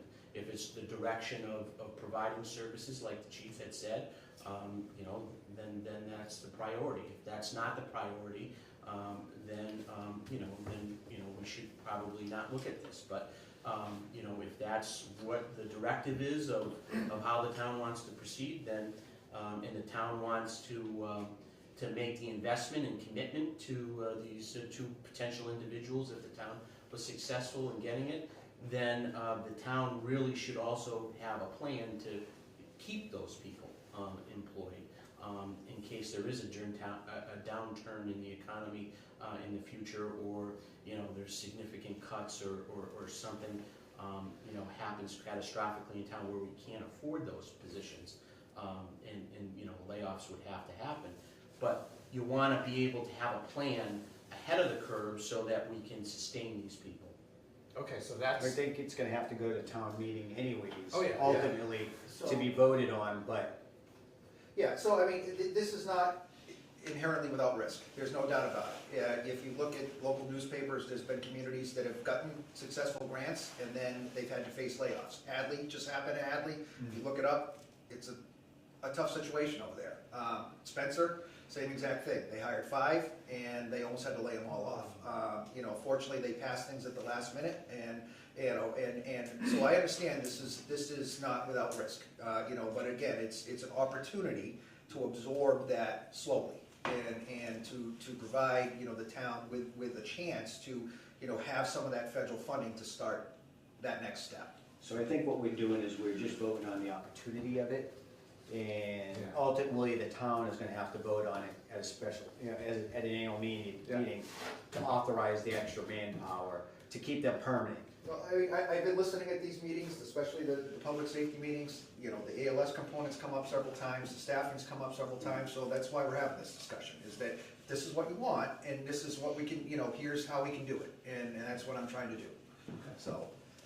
all right, do we need a vote on this, or we just need are we all in agreement that we endorse the chief doing this? I do. Okay. You good with it? I'm just looking at how it's saying. There's no There's anticipated, no. We're not really vote, voting there's on no vote. anything. Yeah, you're just And we applying can't for, potentially FEMA stop safer you from grant. doing this. there's a chance you don't even get the grant. There's a chance that we don't get the grant, for grants like this that are extremely unique, I work with a consultant to be able to do this, we enter a ton of information, and that's how we've been successful in the last ones, there's a small fee that comes with that, but, if you get, $100,000+ grant, the $1,000 you put into it is well worth the money for it, so, and these guys, these consulting firms, they have their finger on the pulse, they know exactly what the feds are looking for the buzzwords and everything like that, so, it's been a much better scenario for us to work with them because, again, we've been successful 3 out of 4 years recently, and that in itself is amazing because I don't know of another town that's had that many grants in that thing, and we've been extremely lucky that has happened because there's very few and far between do you see these AFG grants come out. You're probably talking maybe 50 communities in each state that get them, for larger grants and stuff like that. So it's it's great that we've been successful. There are years we won't be, everything is scored in a metric, everything is scored at point value, and, whether or not it's a priority to them or what it's not, you can't just say, I want a ladder truck today. You have to hit a score criteria to explain why you're eligible for that, how it's gonna benefit the community, and if you don't score high enough, you don't have a chance. So, it's all a metric and an algorithm to how they score all these things. So I'm good with it, I think it's a good idea. A chance you don't even get the grant, and then ultimately to authorize the manpower, the town's gonna have to vote for it anyways. And if they wanted to have it, then they authorize it. Okay, all right, so I think pending any further comments, I think you're good. Go ahead and apply. And let's see where it falls. All right. Review of a request from the fire chief to transfer the animal control officer's vehicle over to the fire department for fire department use. So, here's, as many of you may have noticed, the animal control vehicle has sat in the parking lot and hasn't been moved for months. So I could speak to that if I can, Chief. The ACO, our new ACO, has decided that she would prefer using her personal vehicle and get a mileage reimbursement for the times that she gets called to Warren. Didn't the town vote for that not to happen anymore? In terms of what? Because we voted to authorize the ACO to use that vehicle and take away the mileage reimbursement from the ACO. Yeah, so what would have to happen is that we have the money in the expense account to pay for any mileage reimbursement, and the vehicle would, we could decommission it and get rid of it. It's not required for her to have the vehicle. It has been repurposed. We changed her budget structure around to do that, and we may have to for fiscal '27, change the expense line a little bit to adjust for a mileage reimbursement. The ACO feels as though she wanted to take the vehicle home with her. She does not live in Warren. I did not think that was a good idea, and we thought that the vehicle should be kept at the Shepherd Building, and as she gets calls, she would use it. Or the animal inspector would have an opportunity to use it if he needed it. It has sit there for quite some time. It still has a rejection sticker on it. It's got about 126,000 miles on it. It's going to need, some significant work to get it roadworthy. I did start it up. Me and Mike started it up a couple last days. We, drove it around the building. I think it has some decent bones to it. I don't know how much money it's going to cost in terms of, what it needs to, make it roadworthy and pass inspection. But I would anticipate it, costing some money. Me personally, it does have quite a lot of miles to it. If my intention was that if the ACO wasn't going to use it again, that I would decommission it and sell it on auction and take it off the insurance. But that's up to the board to make the decision. So my concern is we did this vehicle because if she puts an animal in the vehicle and the animal damages her personal vehicle, a dog or something that's aggressive and you put it inside the vehicle, now it scratches the interior of her personal vehicle. Mm-hmm. Who is responsible for that interior? She Do we have something saying that we're not responsible because Yeah. she took that on her own? She uses her personal vehicle for the other 2 communities or 3 communities that she works in. She is comfortable with that. She would just be seeking mileage reimbursement for calls and warrants. So can we get her to sign something. Sure. It just says that's the agreement. Sure. We are Yeah. not held responsible for anything. No except damages. mileage. Yeah. You know, yeah, no damages. Nothing at all. No If she, cleaning if the fees. animal is injured because it's not properly put in that vehicle, because the ACO vehicle is an animal control, it's an animal vehicle. It has a dog cage in that vehicle protecting the operator and anybody else. So it's a caged-in vehicle. So it's made for that purpose. Her personal vehicle, if that dog decides and gets out and attacks her while she's driving, and she gets into an accident, are we responsible, or is she gonna take that responsibility on herself? And does she have a cage or anything that would? I'm not prevent- sure what her setup is, but she came to us from 2 other communities where she currently uses her I personal know she vehicle. does other things, just because Yeah. other communities jump off the bridge doesn't mean we need to jump off the bridge with them. No. Yeah. And, you know, I'm very concerned with the safety of the individual putting these animals in there, because you may have a raccoon, a fox that you might have to pick up, you know, other animals that might be involved in a biting incident where she might have to have transferred to a veterinary institution. Skunks, they stink. Everybody knows a skunk stinks, and I don't want to put one in the back of my personal vehicle. How are you transporting those? And, you know, the safety of the operator. Does she have a cage in the vehicle? The safety of the animal. Because I know there's a lot of concern, because I know we've seen some emails going back and forth. Something else that happened with an ACO. I just want to make sure that the animal is safe in being properly transported, whatever the animal species is, and the operator of that vehicle is safe in doing that. I understand fire department wants the vehicle, but honestly, it's a high mileage vehicle, and it's really no use to anything else other than maybe some low, occasional driving here and there. I wouldn't put it into a full service as an emergency vehicle, because it's well over 100,000 miles. It has mechanical issues. And we did this to take away the stipend, that mileage stipend from the ACO, to put in that vehicle and make sure that's a safe vehicle for whoever was doing the ACO thing, because there were issues. There was damage to vehicles. I know from my wife's experience, putting animals in her personal vehicle when she had to do it, that was becoming a problem. And that's why we went to this. And this is just gonna continue, and I understand she's comfortable with it, but us as a town, are we comfortable with it? Because if it damages their vehicle, we don't have anything saying that we're gonna accept that responsibility.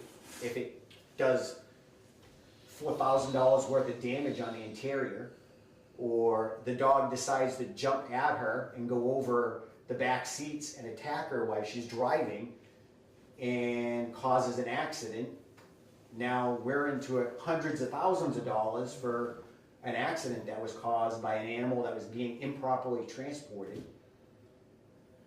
Okay, so I guess the first step, no matter what we do with the vehicle, we need some sort of release for the Sure. town. So if you can get with Jeff or, Yeah. KP, and let's come up with something, and she needs to sign it. And I would ask her to, have you seen her vehicle? Just to get a sense of like, I've seen the exterior. She has a magnetic sign. I think Yeah, I saw it it may the be other like a RAV4. I want to say a Toyota RAV4 maybe. I I'm don't more know. concerned about the interior. Is there a way that she blocks the animal from Yeah, I the don't. I human part? can't answer that. I will Okay, ask if her. you could just or maybe check take it. a look. Yeah, And yeah. just have her explain like why this is a good thing, and what safety and measures she has in there. Sure. Just to make sure. Yeah, they did it because it's safer for the employee and the animal. But we definitely need that release if that's what it's gonna be. Yeah. Cause we have no control over the car, or, Yeah. whatever, she may trade that thing and get something else, and something happens with that too, so. What about the next person? Maybe they require Well, I mean, we'll have to deal with that when we. Then we'd have to purchase another one. Can I Because just if we get rid explain of what it- the usage was? Because I haven't been able to talk yet. So, again, the vehicle has been sitting there for months. I've asked Jim several times as to what the plan was for the vehicle. To my knowledge, he has said multiple times, could you please take the vehicle, could you get it registered, could you see what's going on with it, and nothing's been done. The reason I'm asking for the vehicle, okay, is very specific. All right, my deputy chief is a 29-year veteran of the fire department. He's been using his personal vehicle for years, going to calls. He's the only other person on this department that responds to calls besides me directly to the scene. He has all of his gear in the truck. He uses his own truck. He's never once asked for mileage, all right? I've provided that to him because we do so many calls. He's doing hundreds of calls a year, all right? Recently on a call, he had a tree come down and take his bumper off the back of the truck. He never asked for repair or anything like that. But if this vehicle's gonna sit and not be used, there's no reason I can't see to turn a vehicle that's already registered for the town, that's already outfitted for lights and everything like that, to be able to allow him to go to these scenes, to get to the Mass Pike, to do these things. It's not gonna be a ton of mileage, it's specifically for scene response for him to be able to use. Again, he's the only other person that is authorized to go directly to the scene and manage a scene. So I'm trying to see if we can repurpose this vehicle. It's already owned by the town, it's not a huge expense. I have multiple mechanics on the department that will do a once-over on the vehicle and make sure it's even worth it, because my fear is right now, because it's been sitting for so long, that mice could be in it and everything like that, and I just. Oh, mice are in it. Oh, yeah, and that's my concern. I think we're at that point now where I need to bring it to a mechanic anyways to see if it's even viable for use. So, I mean, again. I think that was one of the mechanical problems, is because the mice were eating at the wiring harnesses. Yeah. That's what's the problem, is because, again, there were animals in the vehicle, there was dog food in the vehicle, and with that stuff, the We'd have rodents to do get in there we'd and have cause to do a massive problems. overhaul of it, there's no doubt about it. But, Yeah. in all fairness, the fire department was the one that prepared the vehicle for the animal control officer in the first place. We put hours and hours worth of work into taking the lights off of it and decommissioning that vehicle to begin with, so it could be turned over to animal control. And if they're not gonna use it, I would just ask that we be able to. I would suggest animal control release themselves of any liability from the town before we even consider this. Because that's a vehicle that is allocated for that department and for that purpose. And if she turns around and says, you know something, I don't feel comfortable doing that, I didn't have to do that with the other towns, then you're required to use this vehicle. Because we're not paying for a new interior for your vehicle if a dog tears it up. You're saying that she's unwilling to sign the release? Absolutely. Yeah, okay. I get that. And then what happens if you get somebody later on and they turn around and say, you know something, I'm the new ACO, I like this, I wanna do this job because this person doesn't work out. And they say, well, I'm not taking them in my personal vehicle. Yeah, I know, that's kind of. And then we don't have a vehicle at all. And all these are absolutely valid questions. I've just brought it up for discussion tonight, so that we can figure out a plan, Well, okay, so it doesn't continue to sit there and rot. So would you be willing to at least go get an assessment on the vehicle or have someone Yeah, look I mean, at that it would be and my say- first step. My first step was Before we obviously getting approve. permission from the board to be able to do that. So, That I would mean, be like I said, the fact of the matter is, I see it as an absolute detriment to the town for it to sit there and rot anymore. I mean, if no one's gonna use it, then we have a use for it. I'll get it assessed, if I have to put a little bit of money into it, I'll do that. But I mean, I'm more than capable, more than comfortable with that. Okay, yeah. I just have a couple of comments, and again, I always think you probably think I'm picking on you all the time, I'm not. Number one is that car. Several of us businesses got together when the canine in town had the car and the engine blew up in it. We put $6,000 into that car to fix it all up and get it all good, and then right after that, the flower left, so the car sat there and whatever. But my comment is, so we spent a lot of money on the car, and then the dog officer took it and it sat in your yard for several months before it was ever used either. But my comment is we're always looking for ways to level fund. We have got more vehicles on the road, or not on the road, with plates on them all over the place. Half of them don't even run, I don't think. Like the highway department, you go by, there's a bunch of plates and stuff, and I think I've kind of. I think they got rid of a lot of that Well, equipment. but they're still registered. We I know every auctioned a time, lot. every time I add a vehicle to my fleet, it's not free, I'm paying all those extra fees, and I'm sure if you guys sat down and figured out, like that vehicle, for 2 years that was sat, registered, maybe it's got a rejection sticker on it, but we're still paying for it, the insurance company's still insured. Yeah, we might as well use it if that's the case. Well, the problem is she stopped using it because every time she took it in a call, it would die in somebody's driveway. Yeah. And when you got a dog in the back of the vehicle, now the vehicle just died on you. And you're like, okay, now what do I do?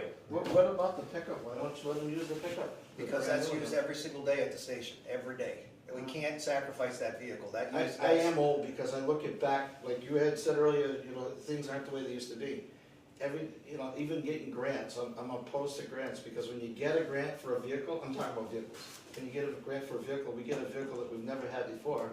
But when that vehicle needs repair or replacement, we gotta have it because we've had it, it's like, Well, nothing's we free. never had a pickup truck, ever. Right. Every single town around us had a pickup truck. We Yeah. never had one. So we added that to the fleet and we used COVID money at But the I time. think I asked, the question was, why did we need the pickup? And you had said, the guys are carrying ladders, they're carrying tools, they're carrying stuff in their own personal vehicles. That's So correct. that was what the idea of the pickup was. Yes, and that's So what I'm just trying to saying, eliminate. you can't use that for what you say with the assistant chief? No, because this vehicle will be assigned to him. That's for him to, because he's the only other person that goes to the calls to run calls when I'm not there, or whatever. So he needs to have his equipment in it. The Whereas pickup the truck pickup is. truck sits at the The station. pickup truck is people need assigned it. to the station because it's used every single day by the on-duty people. They take trashes out, to move things from station to station, to plow, to whatever we need it for, to go supplement, help other ambulance calls and stuff. So I can't take that vehicle and assign that. Is he an on-call employee? On call, he's an on-call he's deputy not a chief. full-time He's not a employee. full-time person, no. So I think that's a dangerous slope going down, is giving on-call employees take-home vehicles. But he's the deputy chief of the fire department. I do realize that, and I understand that. I support you in everything else, it's just, I think this is a stretch here with this Well, particular call. all I can say is that, I look at other departments around here, and I'm saying that if you're gonna expect him to run scenes and everything, it's not fair for him to damage his personal vehicle. It's not fair to be. But able other to- on-call firefighters are doing it too. They're not going to the scene. They're going to the station. He is required to go to the Mass Pike, he could be required to go he's going he's doing a much different job description than an on-call firefighter. Why isn't he going to the station first? He does sometimes, but he also has to go to the scene for certain calls. He has to get there to run things if I'm not there. If I'm not there, we work together tremendously. I mean, he goes right to the scene in most cases. There are some times where, like, right now, he's over in Ware, because I'm here, and everything, so he goes to the station. But a good majority of the time, he goes directly to the scene because So wouldn't he's it be required. practical if he goes to the station and picks up the pickup truck? No, because you can't just all of a sudden transfer all that equipment efficiently over to what you need it for. So it's Again, to support the I'm equipment. not, I would never ask for a full-time, a new vehicle for this purpose. I'm specifically asking because we have a vehicle that's not being used. That's why I'm here tonight, Okay, so, sounds like there's three things. We need this release from the ACO and sort of a blessing that she doesn't want this vehicle, right? That's the first thing. She already told me she doesn't want it, I can get the release. Okay, all right. Chief, we So, need to. wait a second, because the town already approved the budget. And the budget's not authorized to give her mileage, because she has a vehicle. There's money in their expense account. It's just a generic. But that's an expense account, not for mileage. That would be an expense. Yeah. Well, one that she's incurring on herself. Okay, so 2 is, you're gonna do some sort of assessment, get an Yeah, idea of what it's if gonna the board cost. is agreeable that if she's able to sign a release on it, I'll be more than happy to take it over and take it looked at. I have multiple mechanics on the department, we'll go through it and see if it's even worth salvaging at this point, Yeah, okay, that would be fine. Then the third thing is, do you know, or can you check, do we have any other vehicles that aren't being used? I don't know of any other. Mr. Fountain thinks we do. Well, I'm talking about don't- highway trucks and stuff, I'm talking about, it's just, we have a lot of vehicles, that's all. I mean, there may be, commercial dump vehicles, but Yeah, I don't think we can give them a dump No, truck, but no. is there maybe a pickup stored somewhere? Not that I'm aware of, no. Okay, all right, could you just do a double check? Yeah. Just check with Jeremy, you know, just see. And if there is, then we can see which one is better, and if there's not, then this is the one we have. And we'll see what it costs to do it, because do you have the budget? Yeah, I mean, To like I support said, this. I don't think if it comes back quickly and they tell me that it's beyond, the only reason I'm considering this is exactly what Mr. Fountain brought up. We did put an engine in it. So I wouldn't even have come to the board if that hadn't happened, because I still see some use for this vehicle if we can resurrect it, you know? So that was the only reason I'm asking for this, so that I can take the liability off of him after he incurred some damage to his personal vehicle while out serving the town. You know, I'd like to fix that little gap, and in the future, we'll figure out how to, if this vehicle fails, you know, I've already talked to Chief Millette about the next time a cruiser comes up, we'll recycle that one, you know what I mean? So I'm just trying to keep a way where he can have his gear, to do his job, to respond to the scene, and make it safe for him with taking liability off his own personal equipment. All right, so my thoughts with that is that that's an animal vehicle, and it's very specific. Because there is an animal cage in the back of that vehicle with fans and stuff to keep the animal cold. When it hits certain temperatures, they turn on automatically, windows go down, the whole thing. So it's a very specific vehicle for that purpose. I completely So- understand that, that's not lost on me, it's just that, that's great, but it's not being used. So, All right, so we have direction, are we good? Okay, all right, any other, I think we've moved on. No, I think we've covered everything on that one. All right, I'll be happy to do that, guys, thank So you. why don't we Okay, put so- that back on the agenda Yes. for the next meeting? Can you have some, at least a cursory or some sort of assessment done, like in the Well, next few what weeks? I would ask tonight then, is if the board would just either take a vote or a poll that says that you would agree for it to go, so that if she writes that letter, yes, I can go take it over there in the meantime to get it looked at. Well, I think we wanna see the assessment on how much it's gonna cost to do that Yeah, before I you think- even do it. Yeah, I would be. So Just take get it a to the quote, assessment, yeah. get a quote, and see if it's gonna cost, because if it's gonna cost you 10, 12 grand to put in that vehicle, let's send it to auction, because it's not worth it. Well, no, what I'm asking though is if you guys would say we can do that tonight, that's fine. I just, based on her writing that refusal that Jim has, that's fine. I think that needs to come first before I bring it over and do anything. Yeah, sure. That's all I'm asking, is just that if you're in Well, we agreement with still our don't even idea. know if we can give it to you, because we don't even, I think if you shorten that time, get it evaluated, because while he's working on that, you can bring it to a mechanic, see if you can fix it, so when you come to the next meeting, you say, okay, this is how much it's gonna cost to fix it, she's good with dumping it, and we can sit there and say, okay, we're good with this. Versus kicking this can down the road and saying, okay, well, how much is it gonna cost to fix it now?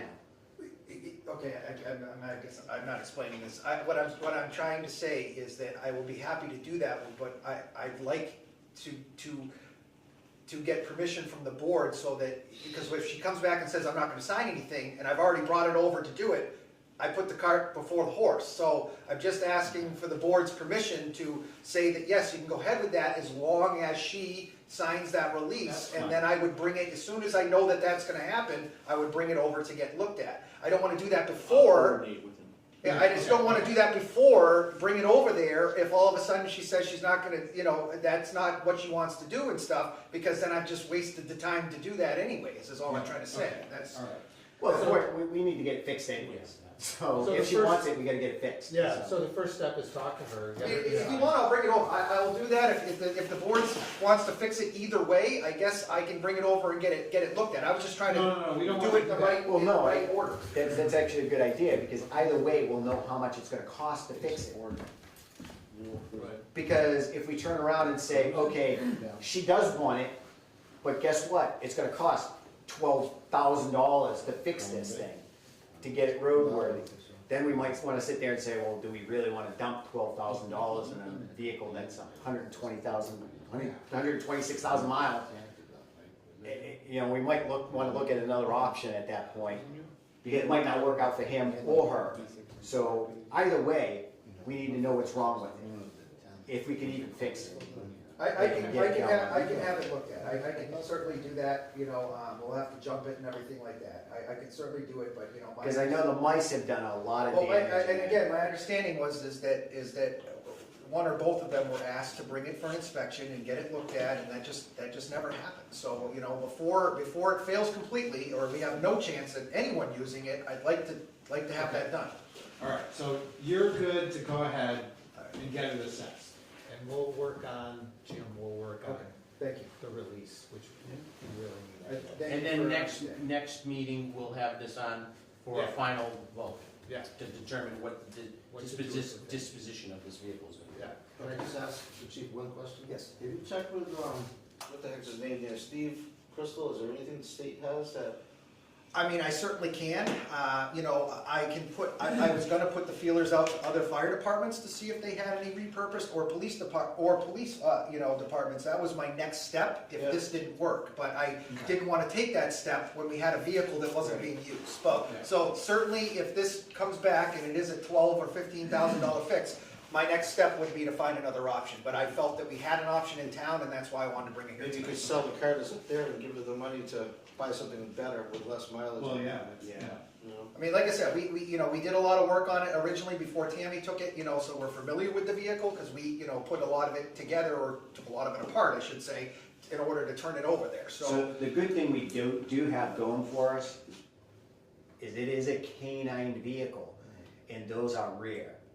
A lot of departments do want those vehicles, and you might get a police department, if we do put it up for auction and say, okay, it's not gonna work for us, another police department might jump on it and say, well, yeah, jumping $15,000 into that I is wanted- gonna work for us, I because wanted- that's what we want it for. Unfortunately, I wanna say if my memory, and again, I have to look at it, well, that's be part of the assessment, but I believe that the controls for, and maybe Tammy might know, but I don't think that the back is actually even working right now. I don't think that it's currently functioning, so it may not even have. The automatic door does open still. No, Or is it did? In the fan fan. system. I The believe fans that. did work. Okay, so I was told that they weren't working, so I don't know if there's a wiring issue in there, or again, animals. No, there's a switch. So, okay. There's a switch you gotta flick in there on the back of the console that you can adjust it, and you can set it to temperatures, and Well, thank you for the support, I appreciate the understanding of what the mission is, I will take care of that next step. Okay, all right, sound good. All right, so we have some good news here. Review and discuss a wage authorization for the position of assistant assessor to start at step 9, $37.08 on the wage scale. So we have Priscilla, what's her last name? Klaus. Who was with the town she was one for of a number of She years. was our selectman secretary for Yeah, a for a while. little bit, right? Yep. Yeah, so she is potentially back as the assistant assessor. Yes. Yeah. So, members of the board, thank you very much. Before you this evening is a wage authorization. This has been quite a few weeks of talking with our Board of Assessors, with talking with Priscilla directly, with talking with our finance team, and with our staff. You know, this position of assistant assessor has been vacant for almost 2 years now. It is a critical position within the town's financial team and structure. I think that we need to, it has been budgeted for within our budgets the last few years, or consistently. You know, and the town's residents have not been getting the level of service that they've been paying for within this office. So, you know, I'm pleased to bring forward to consideration a wage authorization for Priscilla Klaus, a Warren resident who is incredibly qualified for the position. She's currently the principal assessor in a neighboring community. She is certified by the Massachusetts Association of Assessing Officers. She's had that designation for a little bit of time now, and I'm asking for her to start at the step 9 at $37.08 an hour, for, and to bring the position down to 32 hours as opposed to 35 hours that has been budgeted for, and to this wage, or this hourly wage, would align everybody within the financial team at a same rate. And so Priscilla's position is a little bit different. The assistant assessor's position is a little different. It's not a contractual position. It is on the wage scale. So it's a little tougher to pinpoint exactly what the salary will be. The rest of the finance team for fiscal year 27, we want to keep everybody at 62.5, and so this would get us there or thereabouts, come fiscal year 27. So I think it's a win-win for the town. It's very positive. She's certainly qualified for the position. I think that this is a really an opportunity to staff the office and to staff it with experience. And so, I hope the board can consider this. And our next step, if it was to pass this evening, I've been working with our Board of Assessors, Chair Deb Hardy and Jack Feeney and Christian Wood on making this happen. I attended their Board of Assessors meeting about 2 weeks ago now to get authorization, because they are the appointing authority for this. They've agreed to put this on the next agenda. So this could potentially happen soon. Okay. So we're not actually hiring, it's them that's hiring, but we have to approve the step. The wage. Okay. The Board of Selectmen have the power of the purse.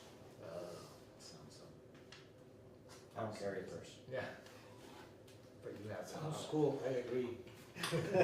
I'm more of a wallet guy. Yeah. Hi, All Tap. No more walls. Yeah. All right. Any comments? or- She's worked for the town for years. She's always been efficient. She's knowledgeable. Just great.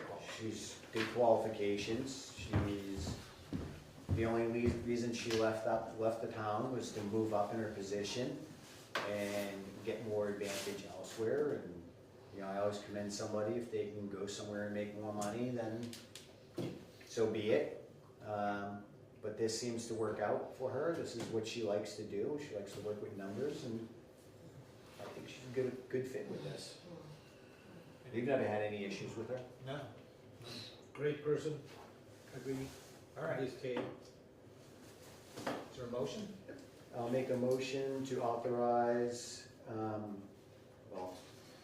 I'll make a motion to authorize the wage scale for assistant assessor to start at step 9 at 37.08 on the wage scale.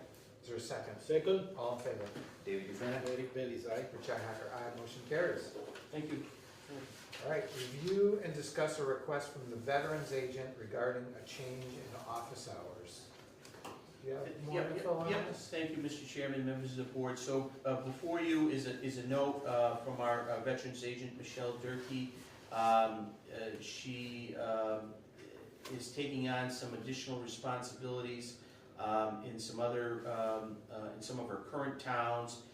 She's requesting that a change be accepted, a scheduled change in her office hours for Warren be changed to twice a month for 4-hour blocks each time. The remaining 4 hours would be by appointment only. She has been doing a lot with the Memorial Day parade and doing some prep work for some of that. She has indicated in this note that if she wasn't able to get this agreed upon, that she would have to resign her position April 30th. So, I think she's been doing a great job for the town. It would be a little bit of an adjustment, but I think that, as long as we have consistent, time slots for our veterans, at least twice a month, and then appointments by appointment for the 4 hours, I think we could make this work, given the fact that Michelle is qualified and has the experience with working with veterans and aiding them. Do you think people aren't utilizing the time right now, the fixed time, so? No, there's people that utilize, that come regularly to see her. I see them, Okay, so is this gonna be an inconvenience for those? Well, I mean, it would have to be like a wait and see type of approach. I mean, I think if it's done correctly, where it's consistent, if it's, the first Wednesday and the third Wednesday of every month, and that's consistent and it doesn't change, and they're 4-hour blocks, and if there's an onslaught of more need that she schedules appointments by appointments, I think it could work. Okay. As long as it's consistent. But if it's, if it's twice a month and it's any time during that month period, and it's not a set schedule, it could be problematic. Okay, all right. So my thoughts are, I know this is kind of unorthodox, but I'd kind of like to know Griffin's opinion about this, because you work right next to her. What are your thoughts? I think she's a great person, and every Wednesday when I'm out the door to go fly, she's coming in and she's got a line of people waiting for her. So they always have positive things to say about her, and I think if we need to do this to keep her on, and assist her, because she, from what I understand, is she does the exact same thing in a bunch of other towns as well. So if we can accommodate her to keep her on, I think that would be a benefit. I don't know, I think she's a great woman, she does a great She- job. she She's is awesome. enthusiastic, she's Yeah. friendly, Yeah, I would hate to lose her, I mean, I love Michelle. She's a good person. I think compromising a little bit. She's definitely proven her skills with the town. yeah. She knows what to do. She knows all the ways of helping out our veterans in town, the ins and outs of it. She's been a chaplain for many years. She was an officer in the Army. She has a lot of knowledge. She's a colonel, I believe, in the Army, and also a chaplain. And she knows a lot. Yeah. And she's very personable. And she does an amazing Memorial Day parade. She pulls it all together, throws a great barbecue afterwards for everybody, and I think she's definitely worth Yeah, anything we can do to help her, help our veterans. okay, Okay. you're okay? All right, yeah, I guess I think we would just request this is Consistency. consistency, yeah, because she is cutting her schedule, so, yeah, there needs to be, so people know when they can see her. As long as the services aren't compromised, Yeah, and as long as she's still taking care of everybody. If we start receiving complaints and stuff and issues, we might have to revisit this. yeah, I agree, but yeah, let's see what happens. So we don't need a vote, we're good just saying, Yeah, no, I can talk to her and let her know what the board's wishes are. We're gonna have our budget meeting, I think, next week sometime, so, She's in a very unique field. She's more of a consultant, yeah. for veterans and stuff. she was there today, right? She's the advocate. Yes, sir. Or yesterday. Okay. All right, we are on to warrants and bills, Mr. Dufresne. Yay. The fun part. Spending money. All right. Make a motion to pay the following warrants. Payroll 15-26 for $145,756.70.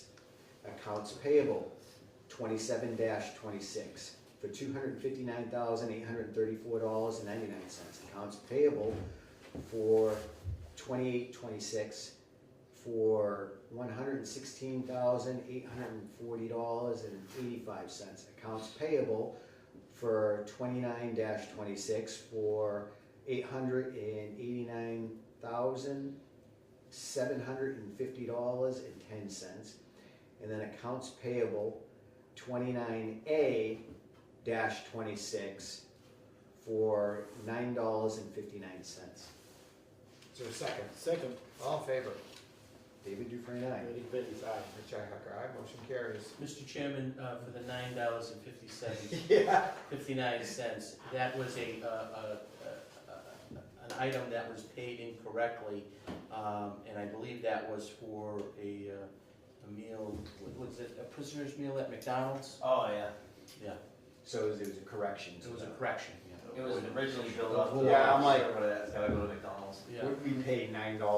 It goes, yeah, that was for, That was for the Big Mac. We're in the hundreds of thousands of dollars, and then we go to $9. You can go there. I forgot. Right? I'm dating myself. All right, so for bills, vendors, 360 building and remodeling for $2,670. Awards company for $25. PEC Solutions for $649. Hamden Communications for $1,950. American Tower for $2,379.52. Entree Technologies for $3,273.76. What's that, Ducto? Ducto? Ducto Electric. Ducto Electric LLC for $915. KP Law PC for $6,200.62. National Grid for $4,840.80. Verizon for $1,107.50. Modern Pest for $125. Smith Vocational High School for $7,231. WB Mason for $192.67. And the last item, we're gonna Yeah. handle So that is there- differently. Is there a second? Second, All in favor? David Dufresne, aye. Derek Bailey's aye. Richi Hacker, aye. Okay. And for bills to follow up, Rich Ihawker for $411.61. Second. All in favor? Derek Bailey's aye. David Dufresne, aye. The motion passes unanimously. All right, that's Is it. that for McDonald's? Yeah. That's about right for $411. Yeah, lately it You is. want to be recorded as abstained, right? Yes, Oh, yeah. Ms. Ihawker abstained. Yeah. All right, meeting minutes for January 15th, 2026 at 4 PM. Is there a motion to approve?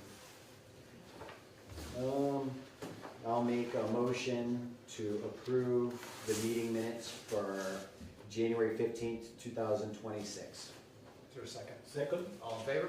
David Dufresne, aye. Derek Bailey's aye. Richi Hacker, aye. Motion carries. Town administrator report. Thank you, Mr. Chairman, members of the board. I have a couple things I'd like to report to the board this evening. On Saturday, the 17th, myself and Chair Ihawker went to Springfield Armory, and the town of Warren was recognized as a Knox Trail community, and we received a beautiful plaque and a very large banner, and I want to thank Mrs. B, Mrs. Buck, for putting that together in a timely manner and putting some of the verbiage on the banner so that the town could have a banner and give some of that history to the town, to all of the communities that were being honored at the Armory. And so we have that back at town offices. We're going to find an appropriate location for it to be displayed on the first floor, and it's a pretty nice plaque, and we were accepted it on behalf of the town on the 17th. Also on the 17th, coming back into town, we made it to the 150th Warren Public Library. celebration. And so that was a great event. Unfortunately, the weather didn't really cooperate too well with us that day, and the attendance was a little bit low. But the library has many different events that I think the board is going to be talking about in the correspondence later this evening that the community can participate in moving forward. So it was nice to see Senator Oliveri and Representative Smola and some friends from Warren at the celebration on Saturday on the 17th, and it was a really good party and good to see everybody there. Also last week, myself and the chair, we attended the Massachusetts Municipal Association conference in Boston, the Connect 351. I thought it was a very good conference this year. They had quite a few vendors on the trade show floor, and that's always a good, indicator of, different products and different tools and supplies that are being offered to cities and towns, and what other cities and towns are using for vendors, and to engage and talk with them and hear what products they have to offer, and maybe some of them would be of some use for the town. But more importantly was the discussion around some of the workshops around this year's conference. They have their annual fiscal outlook from DLS, as well as some keynote speakers. They had the speaker Tim Shriver from Boston, from a nonprofit. He gave a very good talk about communities and trying to deal with today's environment and getting the public more engaged and more involved in your community. As well as Maya put on quite a few different workshops. One of them that I attended, and I know Rich attended too, was around insurances and the rising cost of insurances. So some of that information from that workshop, I'm definitely going to be taking to our new special task force to look at insurance and to bring some of that information to them. We're going to be having a meeting soon with them on that. So it was all in all, I thought it was a very good conference. I thought there was a good connect with some of my peers. I was able to connect with some other small town administrators at one of the workshops and listen and hear what some of the challenges they're facing. They're the same challenges that we're facing.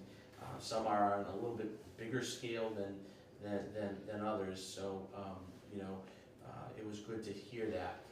I do want to commend, I know Jeremy has left, but I do want to commend Jeremy and his staff.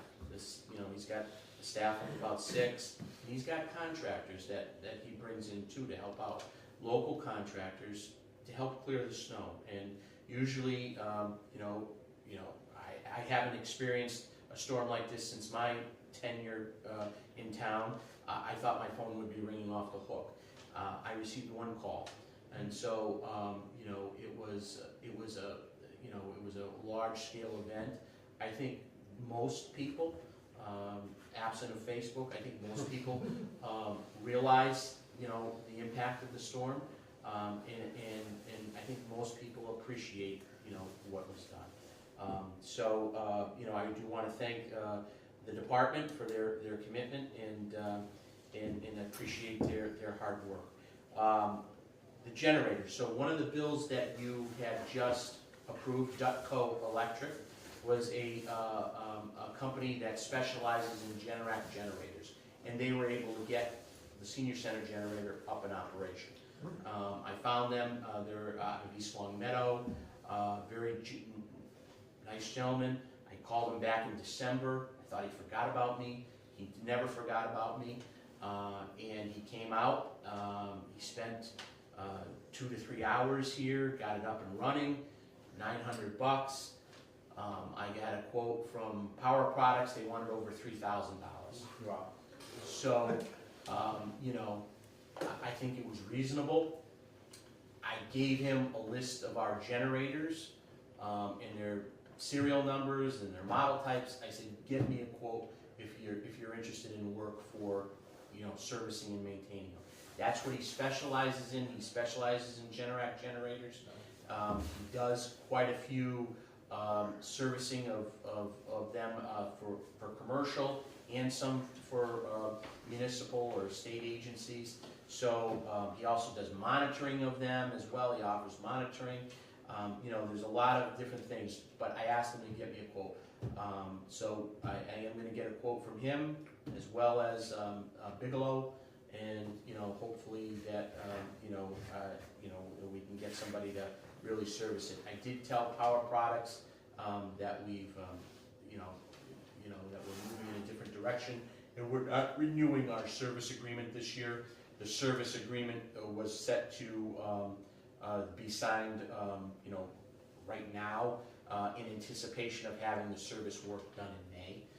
So I already notified them that we're not renewing with them, and that we're going to be finding somebody else. So we have quite a bit of other things going on in terms of budget side, and the budget side of things. We started our budget meetings, myself, one-on-one with departments, and you know, I pull up last year's ledger. This is the ledger I pull up, and I look at what departments turn back for money, and I say, hey, look at, you know, you turn back $10,000. The police chief can tell you. You turn back $14,000. You turn back $20,000. What can we do? Can we trim a little bit? And these are the things that we're going to have to do to methodically try to get the percentage increase down, because we know wages are going to continue to rise. We know insurances are going to continue to rise. We got to try to get that number going in a different direction. And these are some of the tough decisions behind the scenes that the public don't necessarily see. That I have these discussions with the department heads, to try to to get them to see if there's a way that we can trim a little bit here and there. There's not a lot of fat in here, but there's some things that we can, you turn back this, what is there, could we do for an adjustment? And we do have those conversations, and I think it's important for the public to know that those conversations do happen, and they don't necessarily happen in front of the board or in front of the finance committee, but they do happen. And so this is all in preparation of the finance committee doing their job of reviewing the budget and making their recommendations in talking with departments. So we're trying to get it lean going into them and cleaned up, and so budgets are due back on the February the 6th to myself and to the FinCom, and I hope to have all my budget hearings wrapped up with departments by then. Again, they started this week. We have an onslaught of them next week, and they are going very well.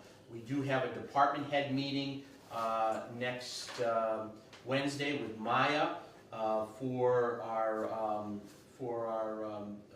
our risk management. We're going to be talking about a few different topics. Budget process, obviously one. New staff is another one. And we also had our town accountant start officially since our last meeting. So she has started. She's hit the ground running, and it's been very good. So we're trying not to miss a beat here, and we're trying to move forward. There is a workshop from the Department of Local Services on forecasting that I signed up for. It's free. I will be going to that. That's going to be in Greenfield, I believe, coming up on the 10th and the 24th, financial forecasting, that I'd like to attend that. We do have our sexual harassment and discrimination training with KP Law on the 11th, as well as there's a meeting on a Monday by the Rural Health Coalition, Rural Health Coalition, and that's going to be in Ware at 79 Main Street from 12 to 3 to talk about healthcare needs and healthcare access to healthcare for rural communities. I know we've all been invited to attend. I'd like to see if I can get over there for a little bit during that presentation as well. And that is my report for this week. Okay, any questions? No, busy guy? Okay, so thank you. All right, thank you, Jim. All right, any new business? No, sir? No new business, old business? The money from the highway department? I'm being told that I just, this week, that the highway secretary had sent out an email saying that she had submitted $215,000 for the, of the reimbursement of the $315,000. So, I can't, Where's the Go. other 100,000? they're, I guess they're putting that together. So I can't go, the Department of Revenue allows you to, one, look back for recertification. So I don't wanna go Yeah, and ask for 215, and if they certify the 215, then we're gonna have to wait for the other 100. But I only have until like March 1st, because after March 1st, they will not look back at any number. So I communicated that to Shelley and to Jeremy, and I'm hopeful that can happen. Okay, all right. This eventually needs to become priority, like several months ago. yeah, for the next round, right? Well, again, it's, should have been done, it's easy enough to do. Get it done with. All right, any other old business? No, sir? Okay. Correspondence, so what do we have? I think we have another. All right, so we just have a letter from the Quabog Youth Baseball asking about use of the Shepherd Building. There are some issues with using the Shepherd Building in general. So what we're gonna do is bounce this to the meeting on the 12th, and then have the building inspector also here to answer questions. Well, there shouldn't be an issue with this particular thing because they're not subject to open meeting law requirements. Yeah, And it's a bathroom issue. And it's for the kids, there's no ADA requirement. And if they're willing to put a portage on outside the building that they could use, that would sustain any requirement. I mean, this is kind of my thinking too, but I think we just want to like make it official Yeah. that, you know. Well, I know they want to get started soon, so Yeah, if we're meeting in 2 weeks. I think and we have to be careful because we have this waiver from the ADA board or. So so there's two issues here. One issue is, the building commissioner earlier in the fall had indicated to me that the gym at the Shepherd Building should not be used for any public venue because there's no bathroom. And at that time, we had an issue with the wheelchair lift. And so we had just received a waiver for the Architectural Access Board for a variance.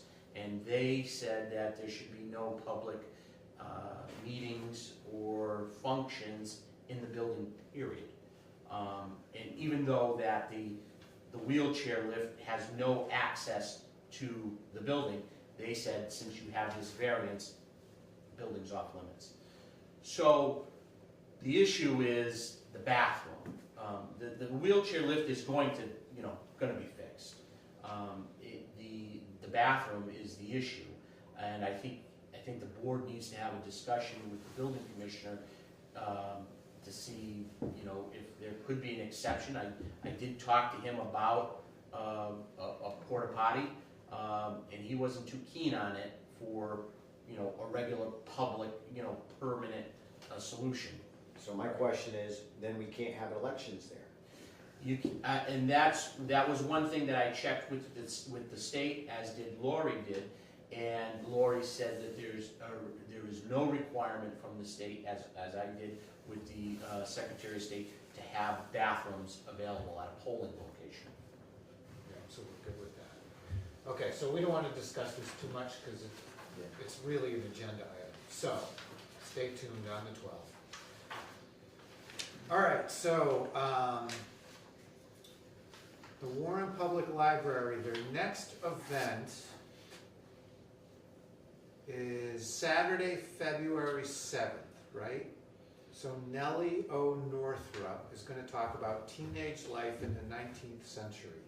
So 3:30 p.m., Saturday, February 7th at the Warren Public Library. And they're gonna have something roughly like every month, every other month. So we'll announce them as they come up.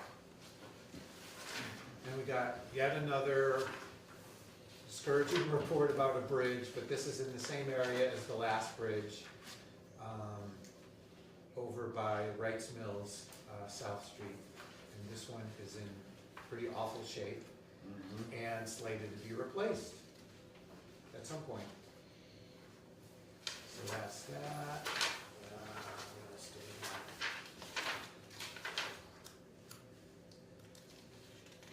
have? Oh, something from Superintendent Duff, just commending Jeremy Olson and the Highway Department for their outstanding efforts during the recent snowstorms. And he just talks about how Jeremy has really helped him out and collaborated with him to make decisions as to whether to open, whether to delay. And he's very grateful to Jeremy and his team.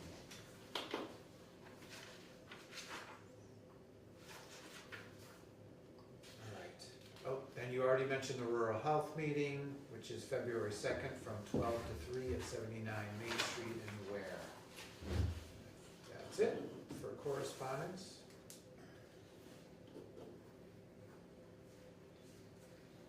So we're on to comments and concerns. Any comments or concerns? No? Okay. Tomorrow, Friday, Saturday, and Sunday, come and watch Legally Blonde the musical. Okay, at Quaybog. All right. 3 days. Tickets are on sale online. It's gonna be great. Second one is, my friend over here had this over in his desk, and I asked, what are these good for? I mean, it has like a little check inside, and it says this is not a check, but it looks like a check. What do I do with it? It's a pay stub. Yeah. Can we, my point is, can we have them digital so we don't waste, this is like $5 each, and then we have like 10, it's like $60. Yeah, that's something that we can definitely look at. That is, it's out of the treasurer's office. I believe the treasurer did look at getting something, a digital version of something like that. But the software and the computer and the subscription fees, outweighed the cost of having those. Okay. I don't wanna make a big deal, but $60, it's $60 that we don't have. Yeah. That's about it. Oh, you forgot to mention the rural health meeting. No, I said that. Oh, did you? Yeah. Yeah. No. Do you have any comments or concerns? I'm good. I missed that part when you talked. All right, anybody in the audience? Go ahead, Tim. All right. Dave, I hold the title for being called Mr. A all my life, so don't steal it away from me. I picked up a few of those over my years, and it's okay. I take it from the sources and I just ignore it. Always consider the source. Yep. Hey, so, last meeting, I did make some comments. There is a new sign on the bridge. I didn't see it. It's beautiful. It's yellow, very legible. So, somebody listened, I guess. I don't know. The other thing I wanted to talk about, the taxpayers have been coming in here, in the town meeting. You guys hear it. Taxes are too high, right? So, Dave made a good comment last meeting where government work is 3-4 times more than, and I remembered when you said that about the $500 plus toilet seat. So I looked it up, it was 1980. And to make fun of it, politicians came to the podium wearing a toilet seat. If you Google it, it's kind of cool. So the waste, I guess, will never change, because that's almost 50 years ago, okay? So taxpayers, I guess, unless they want to unite and do something about it, it's going to be the same thing. But the other thing I want to point out is there's also waste of tax dollars. And I'm just going to be really quick. As a resident, if you drive up Winthrop Terrace, halfway up on the right-hand side, there's a white duplex, side by side. It's been empty for 3 years. It's a Section 8 housing. So not too long ago, the board that I referred to as the Dingback Board spent about $80,000, put a new roof on that building and some other work. It got inspected, the roof was fine, but the building's condemned. Okay, that's 80 grand, right? Well, what's 80 grand today? That's no money. So, but it goes on from there, hang on. So now they got $1 million grant to knock that one down and build a new one. But it goes on from there. $1 million ain't gonna do the job. So it's gonna cost more money. It's been empty 3 years. There'll probably be another 3 years before anything gets done. They had to pay money to move the people out of there. All the people, there's about a half dozen people, were all involved in that process, right? They got paid, they got raises, they got promotions. That would never happen in the private sector. But yet in government, the waste goes on and on and on. Now, I can even give you bigger amounts over the years, but why bother? We're never going to get the money back. The point I want to make is this. I came in here for 3 years, and this mainly is because of the person that got appointed to our housing by this board, okay? Which I refer to as the Dingback Board. Now, after almost 3 years, they all resigned at once. Thank you, dear Lord. But, even though I came in and, tried to get some kind of result done, or get some kind of help, it didn't happen. Now, I'm not blaming you guys directly, because it's the system. The system is no good. And you guys know it, I think you've said it, okay? But you can't continue like this, and the taxpayers are gonna do nothing but squawk, and you can't blame them.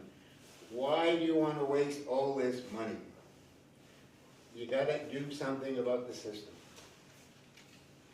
This is ridiculous, it really is, People spend tax dollars wastefully, and they'll get penalized or anything, or aren't held responsible, or they move on to better paying jobs, yada yada, it goes on and on.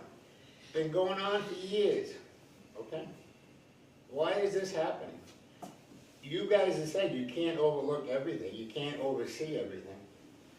But when someone comes in here and tries to tell you there's a problem, you should at least try, to put a little attention to it. You could save the taxpayers a lot of money, Any answers, any questions? Well, you're specifically talking about the housing authority, and they're a separate board, separate board. department. Right. They're independent from us. Right. We appoint one member Right. to that board, And that's the person that. and that's it. Yeah, but Dave, we got stuck, I said this to you many times, we got stuck with that person for 3 years until they finally left town, thank goodness. Right? But you guys could have stepped in, you guys appointed that person. That person should have never been on that job. Cause just all the stuff I just told you, she authorized and signed for all that work, right? Millions of dollars. Millions of dollars before that with another person. Since the other person left that been there 30 years, we've had 5 directors come in and they all quit. Okay, hold on, just a point, though, we appoint a member of the board, not the executive Right. director, right? Right. No, So- you appointed the person to be on the board, Mary something, I forget her name. From that point on, she ran and got elected, okay? So we couldn't get rid of her, okay? Well, that's on you guys, because you guys elect her. No, the town In- election, that was a in- town election, okay? in- Of course. Now, just, all right, so listen. I don't wanna take up time, I apologize. I came in here and I tried to delay an appointment, okay? Of another house, do you remember? A while ago?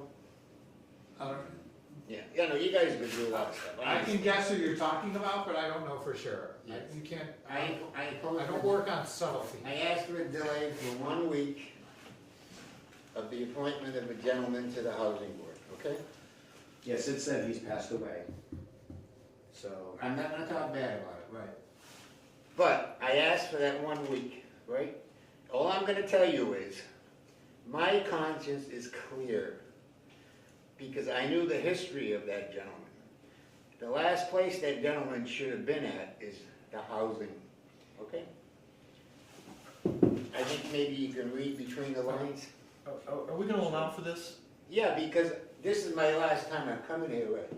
I want to understand, have these gentlemen understand, that their appointment to our housing, which you, I know, has had nothing to do with, you know, they don't have anything to do with it. Please make your point.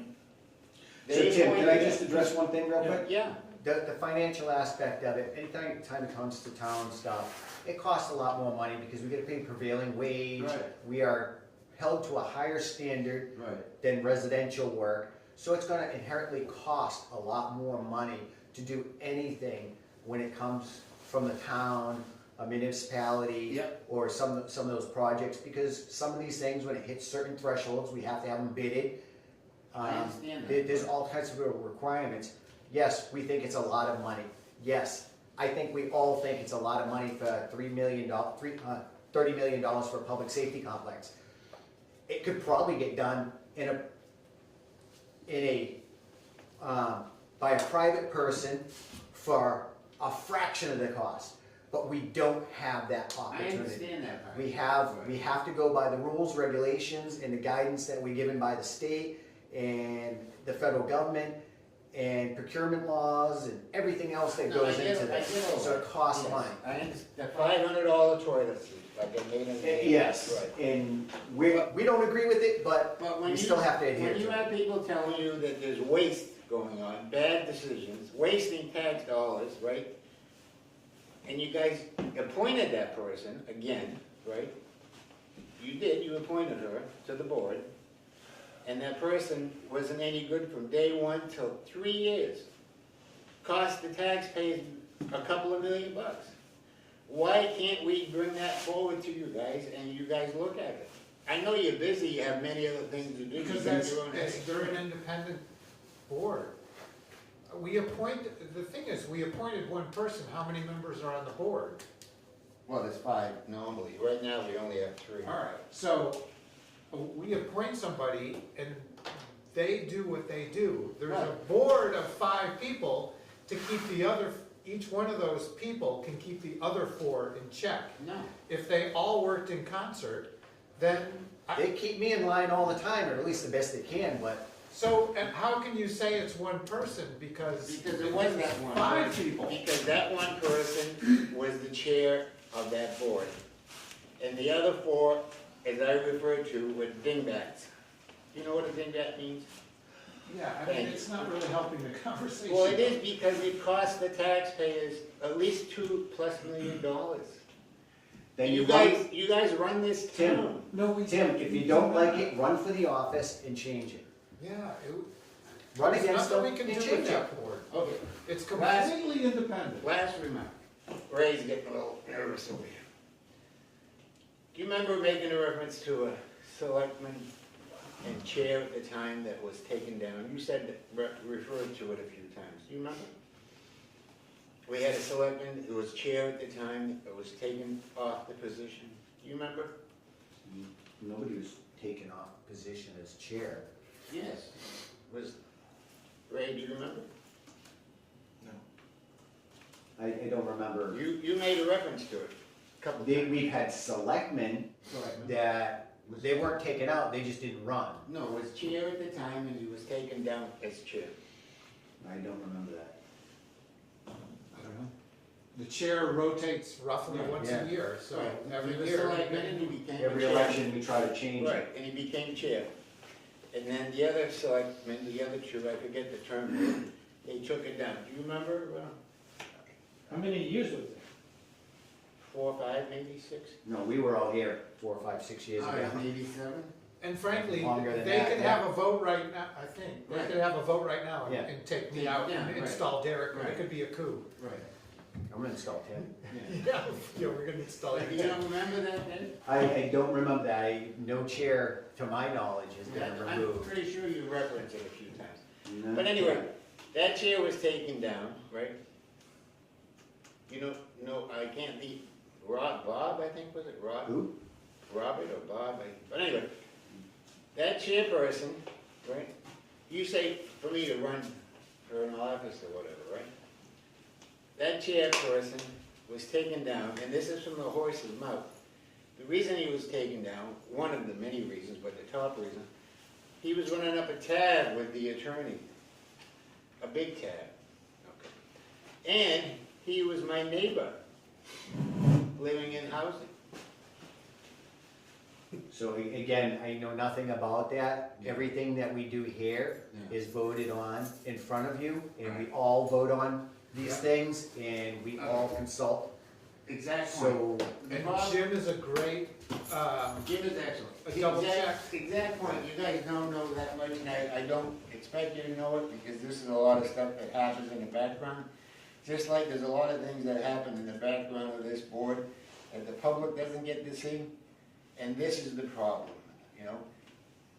There's no way to discuss, there's no way, when I came in here a bunch of times and said this woman is wrecking the place, wasting our money, I never even got a blink, you know? It's like, well, we can't help, we can't help. But this goes on even today, as we speak, as I stand here. Money up there is being wasted, okay? But there's nothing we can do about it. I'm just trying to tell you guys, even though you don't have any power up there, this is why taxes are, you know, so high in this town, or any other town. Every other town is probably the same thing. I'm just trying to express, you know, the stress that is happening in an environment, even though it's a different world from you guys, right? We need help up there, we can't get it. And we should be able to get it through this board. That's all I'm trying to say. I'm not I saying think all that we you can do is refer you to a formal complaint avenue, if there is one, with the housing authority. I don't know if that's something you State can. Housing Board. Yeah, it's been Yeah. done. They've contacted, You talk to your Talk to senator them. or house, you want a rep. they've contacted Boston hundreds of times. Look, every other joint in this area, West Brookfield, where we have 4 or 5 empty apartments. Every time I come up here, I told you, that should be a red flag, okay? Anywhere else, it's 1, 2, 3 year waiting list. Doesn't that tell you there's something wrong with Warren Housing? So I think this is out of scope of us. Yeah, I know. It's in the housing authority, which we're not in charge of. Dave, it's in Warren. It is, No, but it's still. but also the water departments are in Warren too, and we don't have any say over them I because heard- they're independent. I The heard- school, But you know. these are 70-plus people, Dave, that live in Warren. Most of them are seniors, okay? And you guys always say, we love our seniors, right? You do. About a dozen of them that go to the senior center, which is right here. And the rest of us, doesn't seem to matter. but we only have so much authority. Yes, I know. and we have to stay within our lane. Dave, there's There are such- formal processes for there's other such a thing things. called humanity, There is. Dave, humanity. So if all 70 of you, There's gotta be a way to remove board members, there's gotta be a process. They You quit, have- they left. Finally, but it took 3 years, Richie, 3 frickin' years. well, I mean, this And is. millions of dollars wasted. I don't know what to tell you. I know you don't. It's called elections. Yeah, I mean, that's. Elections have consequences. Yeah, you guys started it with that one major dingbat, and we get stuck with it. Again, I apologize for taking so much time, but we're still in dire situation up there, okay? We have nobody that's running the place right now. We have a fill-in, a nice young lady, but she's doing 2 jobs. She was out sick for a couple of weeks. She's going to class because she wants to get the director's job. We have 3 members of the board, 1 left over from the dingbat board, which I thought was all gone, but anyway. We need help. I don't know what else to say to you. I don't know Run how. for election and change it. Yeah, it's. That's what we've done. We sat there, we all wanted to change something, we seen something that we didn't agree with, and we ran for election, and we We changed ran it. for planning board, we ran for select board. And look what you got. We've done a lot. You have. We've done a lot of good. You guys honestly are the hardest working people we've had. I've said that before. But you're not helping everybody in this town. We help who we can, who we have authority to help. Go ahead. Does this board has any kind of like an audit that they do to them? Audits, they No, that's out they of get, our lane. Be No. the state. It would the be the state, yeah. so they should be looking at them, they should be making Well, sure that's that, the complaint process, would have to go through the state. Been done a bunch of times. I don't know what to tell you, Tim. We can't just go in there and arbitrarily take over a state agency. People have complained about the water districts, you see it Yeah. on Facebook. I We understand. can't do anything. It's Right. not, something It's that not. we can do. But the fact, just one more time, the fact that there's empty apartments every year up there, right? Every year. And we got 4 or 5 now, plus the condemned joint. And every other housing in this area is chock full and waiting list. Doesn't that tell you guys something? It tells me that you need to run for election and take on that responsibility and get that done for your Make community. a change. Make the change. I'm not smart enough. Sure you are. You came here to talk to us. Tim, Yeah, you're but very look, smart, I And think. this is the last time, because I'm not coming back. I don't know if I told you that. I'm going back to my hobby, because this is stressful. It's stressful because we can't get somebody to help us. I know You that have sounds... somebody standing right there that can help you. No, I can't. You. Oh, okay, I'm done. Okay. But thank you for listening anyway. Yeah, absolutely. I don't have to go to the shrink. You guys really gotta pull together, you know? All right, You guys we've got to give time to somebody else. Yes, I'm done. Thank you. Okay, right. I have a variety of things, Greg Paco, resident. First of all, the person who was just disparaged as being a horrible person to appoint to the Housing Authority is probably the most honorable person you could have appointed to this Housing Authority. His name's Mark Karen. He was an excellent choice, and he shouldn't be disparaged publicly, and so I'm here to say that that was an excellent choice. He's an honorable man, and I'm really disappointed in Tim for bringing him up in a disparaging way. Secondly, am I the person you're going to consider the source on, Dave? Source on what?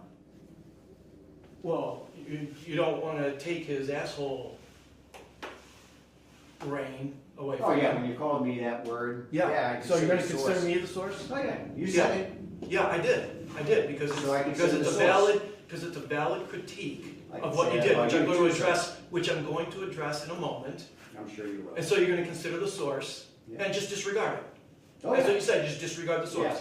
Okay, so you can just tune out now because I've got a few things to say to hopefully a couple other of your fellows here who might listen to their constituents. Don't worry, I'm going to address it all in a moment here. They keep you in line all the time. I'm going to address that in a moment now too. Okay. This meeting went on for way more than an hour than it should have. You covered a lot of good topics tonight. I'm glad at least there's some discussion, but I'm very disappointed in the nature of the discussion. I could go down almost every single one of these agenda items. I'll give you one example, but the example applies to almost every one of them. You spend almost the entire time either off topic or just extraneous stuff.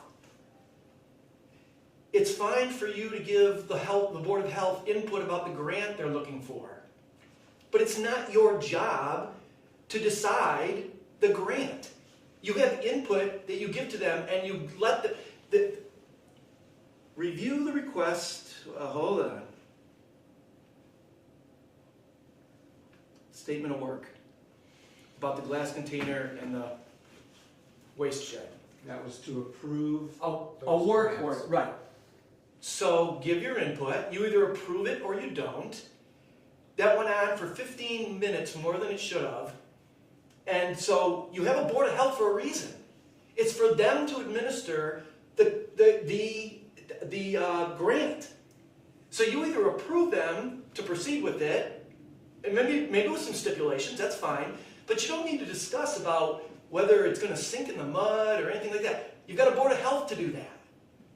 So anyway, that's just an example. I could go on about all of them, but no need. The point's made. We're responsible. I understand that. Ultimate You verdict are, at top of of the- course you are. Yes, I agree. Can I speak? Sure, go ahead. Okay, so it's our names on that thing. Right? We took the time to talk to the people at the transfer station. I called Patrick, who runs Solid Waste Solutions, to get a better understanding of these grants. Okay? And this is our opinion. that I we're- know. Okay, So all right, listen. My opinion on that is if it went wrong, we approved it and it went wrong, then you would have been complaining about how we wasted money and that we didn't need this thing, nobody uses it, why didn't we do our research, why didn't we educate? Because you guys are the ones that sign off on it. So it goes on. Ray, you also accused us of not debating things enough, of going through them too quickly. Okay, all right, so let me qualify that. Overdid How about some meaningful debate that's on topic? The Why animal wasn't this control, on top- I'll give you another no, example. no, Go ahead. Why wasn't this health thing on topic? Because, well, I can't I'd be happy to sit down and review the video when it's out and go through and tell you exactly. I'm not going to recapitulate it right now. 90% of that discussion was just whatever about concrete pads sinking in mud and all this kind of stuff. I mean, that's all stuff that you let the Board of Health work out. Let me read exactly what I had written. It is fine for the select board to give its input about the grant. You should be doing that. I agree. But we have a Board of Health for a reason. It's not the select board's job to decide for them the implementation of the grant. You either approve the statement of work. You either approve it or you don't. And that's what we did. I know, after 15 minutes of relatively, you're right, it's your board, you can run it the way you want. I'm just giving you some input. Ray, if you run for this board, Yep, it's gonna have a personality. it If sure you will, run and for it's gonna be a Dave- lot different. Okay, You maybe think so? it will, maybe it won't. Okay, And you know what? People may sit here and say, the three of you, if you take his spot, you're a bunch of idiots, why did you do this and that and that, okay? It's the personality of the board, I don't know. wait a minute, stop. I'm giving you input about how the meeting was unduly long, So like what you're excessively doing is unduly long. wasting So our let time. me finish speaking, by Dave. going Let me unduly finish speaking. long Dave, about let me finish comments we've speaking. already Dave, do I discussed. speak over you when you're talking? No, You I do. don't. So Dave, could you just give me a moment to finish my statement, please? Go away. Go, sir. Go. Right. Thank you. I'm not calling you idiots for doing it. I'm just saying that there's an excessive amount of unnecessary commentary. Our fire chief was requesting whether or not the vehicle could be used for his department. You either want to give it to him or not. It became clear there were legitimate things brought up quite quickly.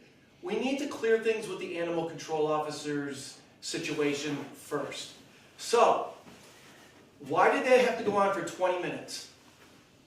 Listen, it's your board, and you can do it if you want. I'm just giving you some input. I'm not calling you idiots about it. I'm saying, can we move things on? And so what my real issue here is, and I'll just read it for the sake of clarity and brevity. The vote to do the study on the former bank building was not, or should not have been, about whether to do it. That was already decided back in November. It was to decide if the contract with Tecton should be approved. That's it. It was simple. Are we going to approve the vote? Are we going to vote to approve this contract with Tecton or not? Not a rehashing of the dislike that the fact that the town went for it. Furthermore, it's completely inappropriate for a sitting selectman, David, to disparage a resident because you don't like what the taxpayers voted for. You have every right to your opinion. You've expressed it numerous times, but you have no business disparaging the motives. You're either calling him an absolute liar, or you're just disparaging because who knows why.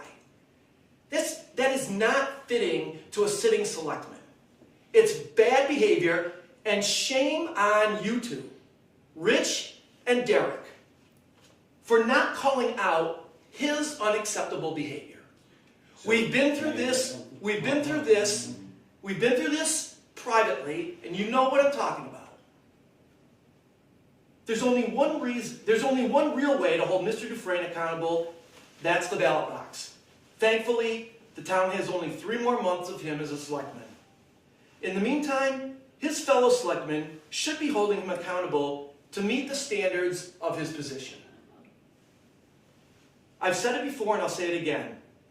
Anyone who doesn't agree with him, he disregards them, prime example, and he attempts to bully them. That's his modus operandi. He can't stand it. You guys won't hold him accountable. He's not going to be held accountable again, at least for selectmen. So it's up to the residents to do it. And maybe I'm the only one. That's fine. I'll happily be disregarded. Dave, you have an attitude of, I know best. You love to pontificate on all things, great and small. So be it. You got the office, you can do that. It's your board. You hold your meetings the way you want to. But when it includes belittlement and untruths about issues or persons, if the other board members won't call him out on it, then don't get upset if a resident does. If my comments were out of line earlier, then so are his, and I'd expect there to be an equal, if not more so, standard held against one another even. I think the problem was your language, all right? You know what? Unless there's fighting terms, I can swear as much as I fucking want to.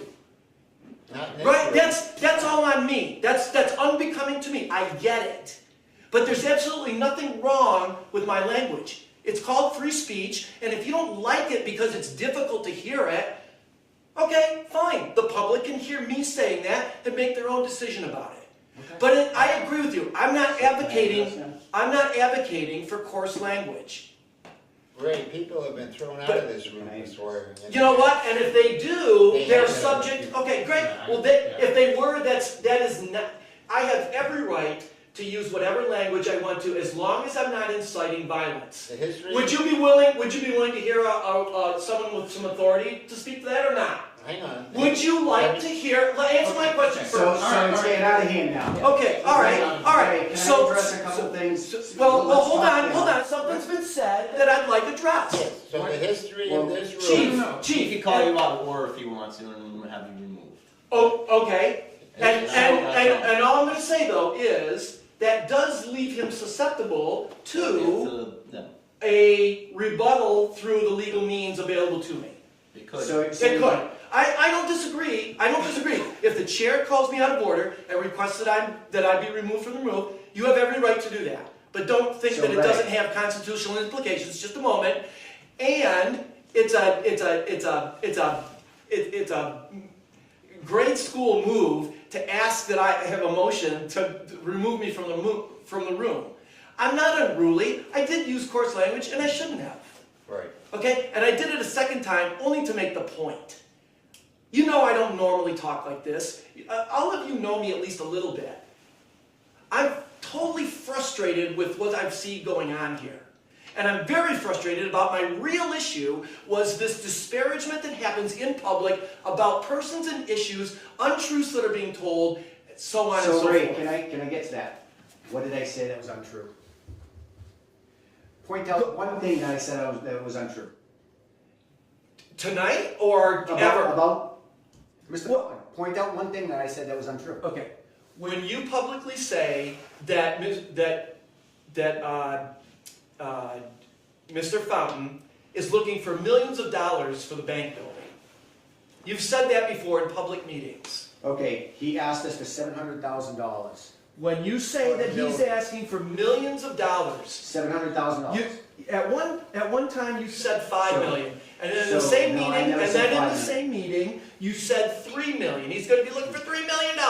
Now you didn't lie in an absolute sense that you So- said he actually said that, Even but tonight- you give the impression So- that that's what he's going to do. Again, Despite knowing full well that he's not going to ask for $5 million or $3 million. So it's not an absolute lie. I could come up with other things that are close to that. You clearly you are didn't say a lie. are I didn't say a lie. misrepresenting. You told I didn't say lie. I said Okay. told untruths. That Okay. is not true. It's not true, and you know darn well that it's not true that he would ever ask for $3 or $5 million. You know that, and yet you said it. so I Is that true or not? $700,000.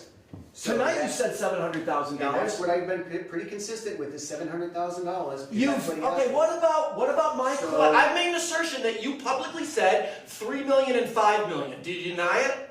I don't ever remember saying no. Do you deny it?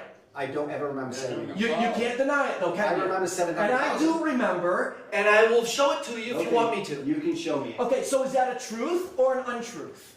That he was Again, going to ask for you $3 said or $5 million tonight I dollars? disparaged Let's it. not talk over each other. Is that a truth or an untruth that you said he was going to ask for $3 million or $5 million? I don't remember those. Okay, I remember if you did, would that be an untruth?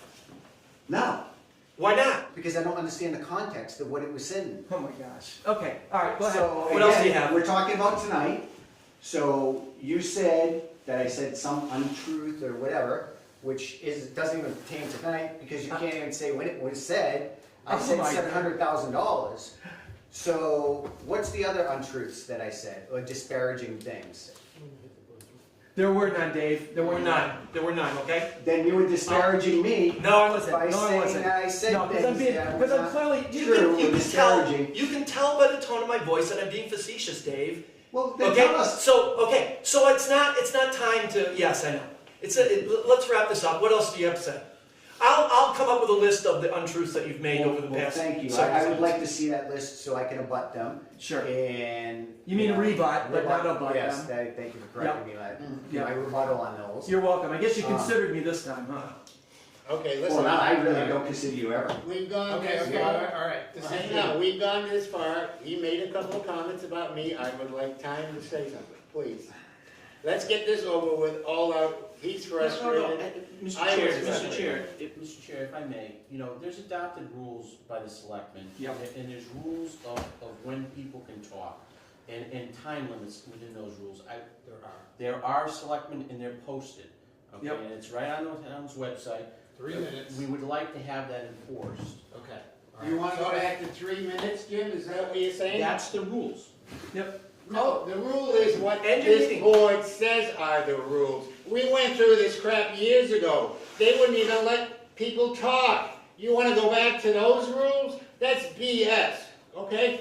This is a town with residents and people have ideas, discussions. He wants to discuss things. He's allowed. I don't mind listening to him. You gotta be somewhere, go, okay? We'll stay here and we'll listen to him, okay? Don't give us that crap. We went in the old days, you had 1 minute, 2 minutes, 3 minutes. That's a bunch of baloney, okay? Everybody in this room has a right to talk. Don't give us that, I know, please. but this has gotten. It's not. Out of control. It's not out of control, he's discussing things. I tried to discuss things, why can't we have a discussion? We've been having a discussion. Okay, so what's wrong with it? It's just time to wrap it up. It is, but I wanna Budget address has, nothing, what is just getting let- accomplished right Let now? me There is rebut him. absolutely nothing getting accomplished. Yes, it is, because he's, Tim, we can stay. Let him he's finish the feeling meeting. better, yeah, let's get this over with. If you two wanna talk, it's Well, fine. no, but this is in regards to what happened tonight, what he just said. Ray, I have said this to Ray before. Ray has said the meeting goes too long. 20 minutes should have been less, right? I told Ray a while back that the lives of 70 people, right? We had a dog hearing for 5.5 hours, and Ray said 30 minutes was too long for me to discuss the lives of 70 seniors. Okay, Ray, do you remember that? Ray? I'm thinking, Yeah, it happened, Ray. okay, I'm Okay. not denying So it. that's not a fair statement to make. And the gentleman that passed away, I asked you for a delay, okay? 1 week. And Ray absolutely went nuts. He insisted that he'd be appointed that night, okay? I knew that gentleman's history. The last place, I'm gonna say it again, and this isn't knocking him, the last place that gentleman should have been put in the middle of is frickin' housing. With his background, and I tried to tell you guys that, he looked it up on his phone, okay? I told you that night it was a mistake. If it didn't happen, he might still be in the town of Warren. I can't guarantee it, right, Ray? No guarantees. No, I did say guaranteed. I checked, I did say guaranteed. You guys need to let people talk if it takes too long. I know you're not getting paid big money, but this stuff needs to be resolved.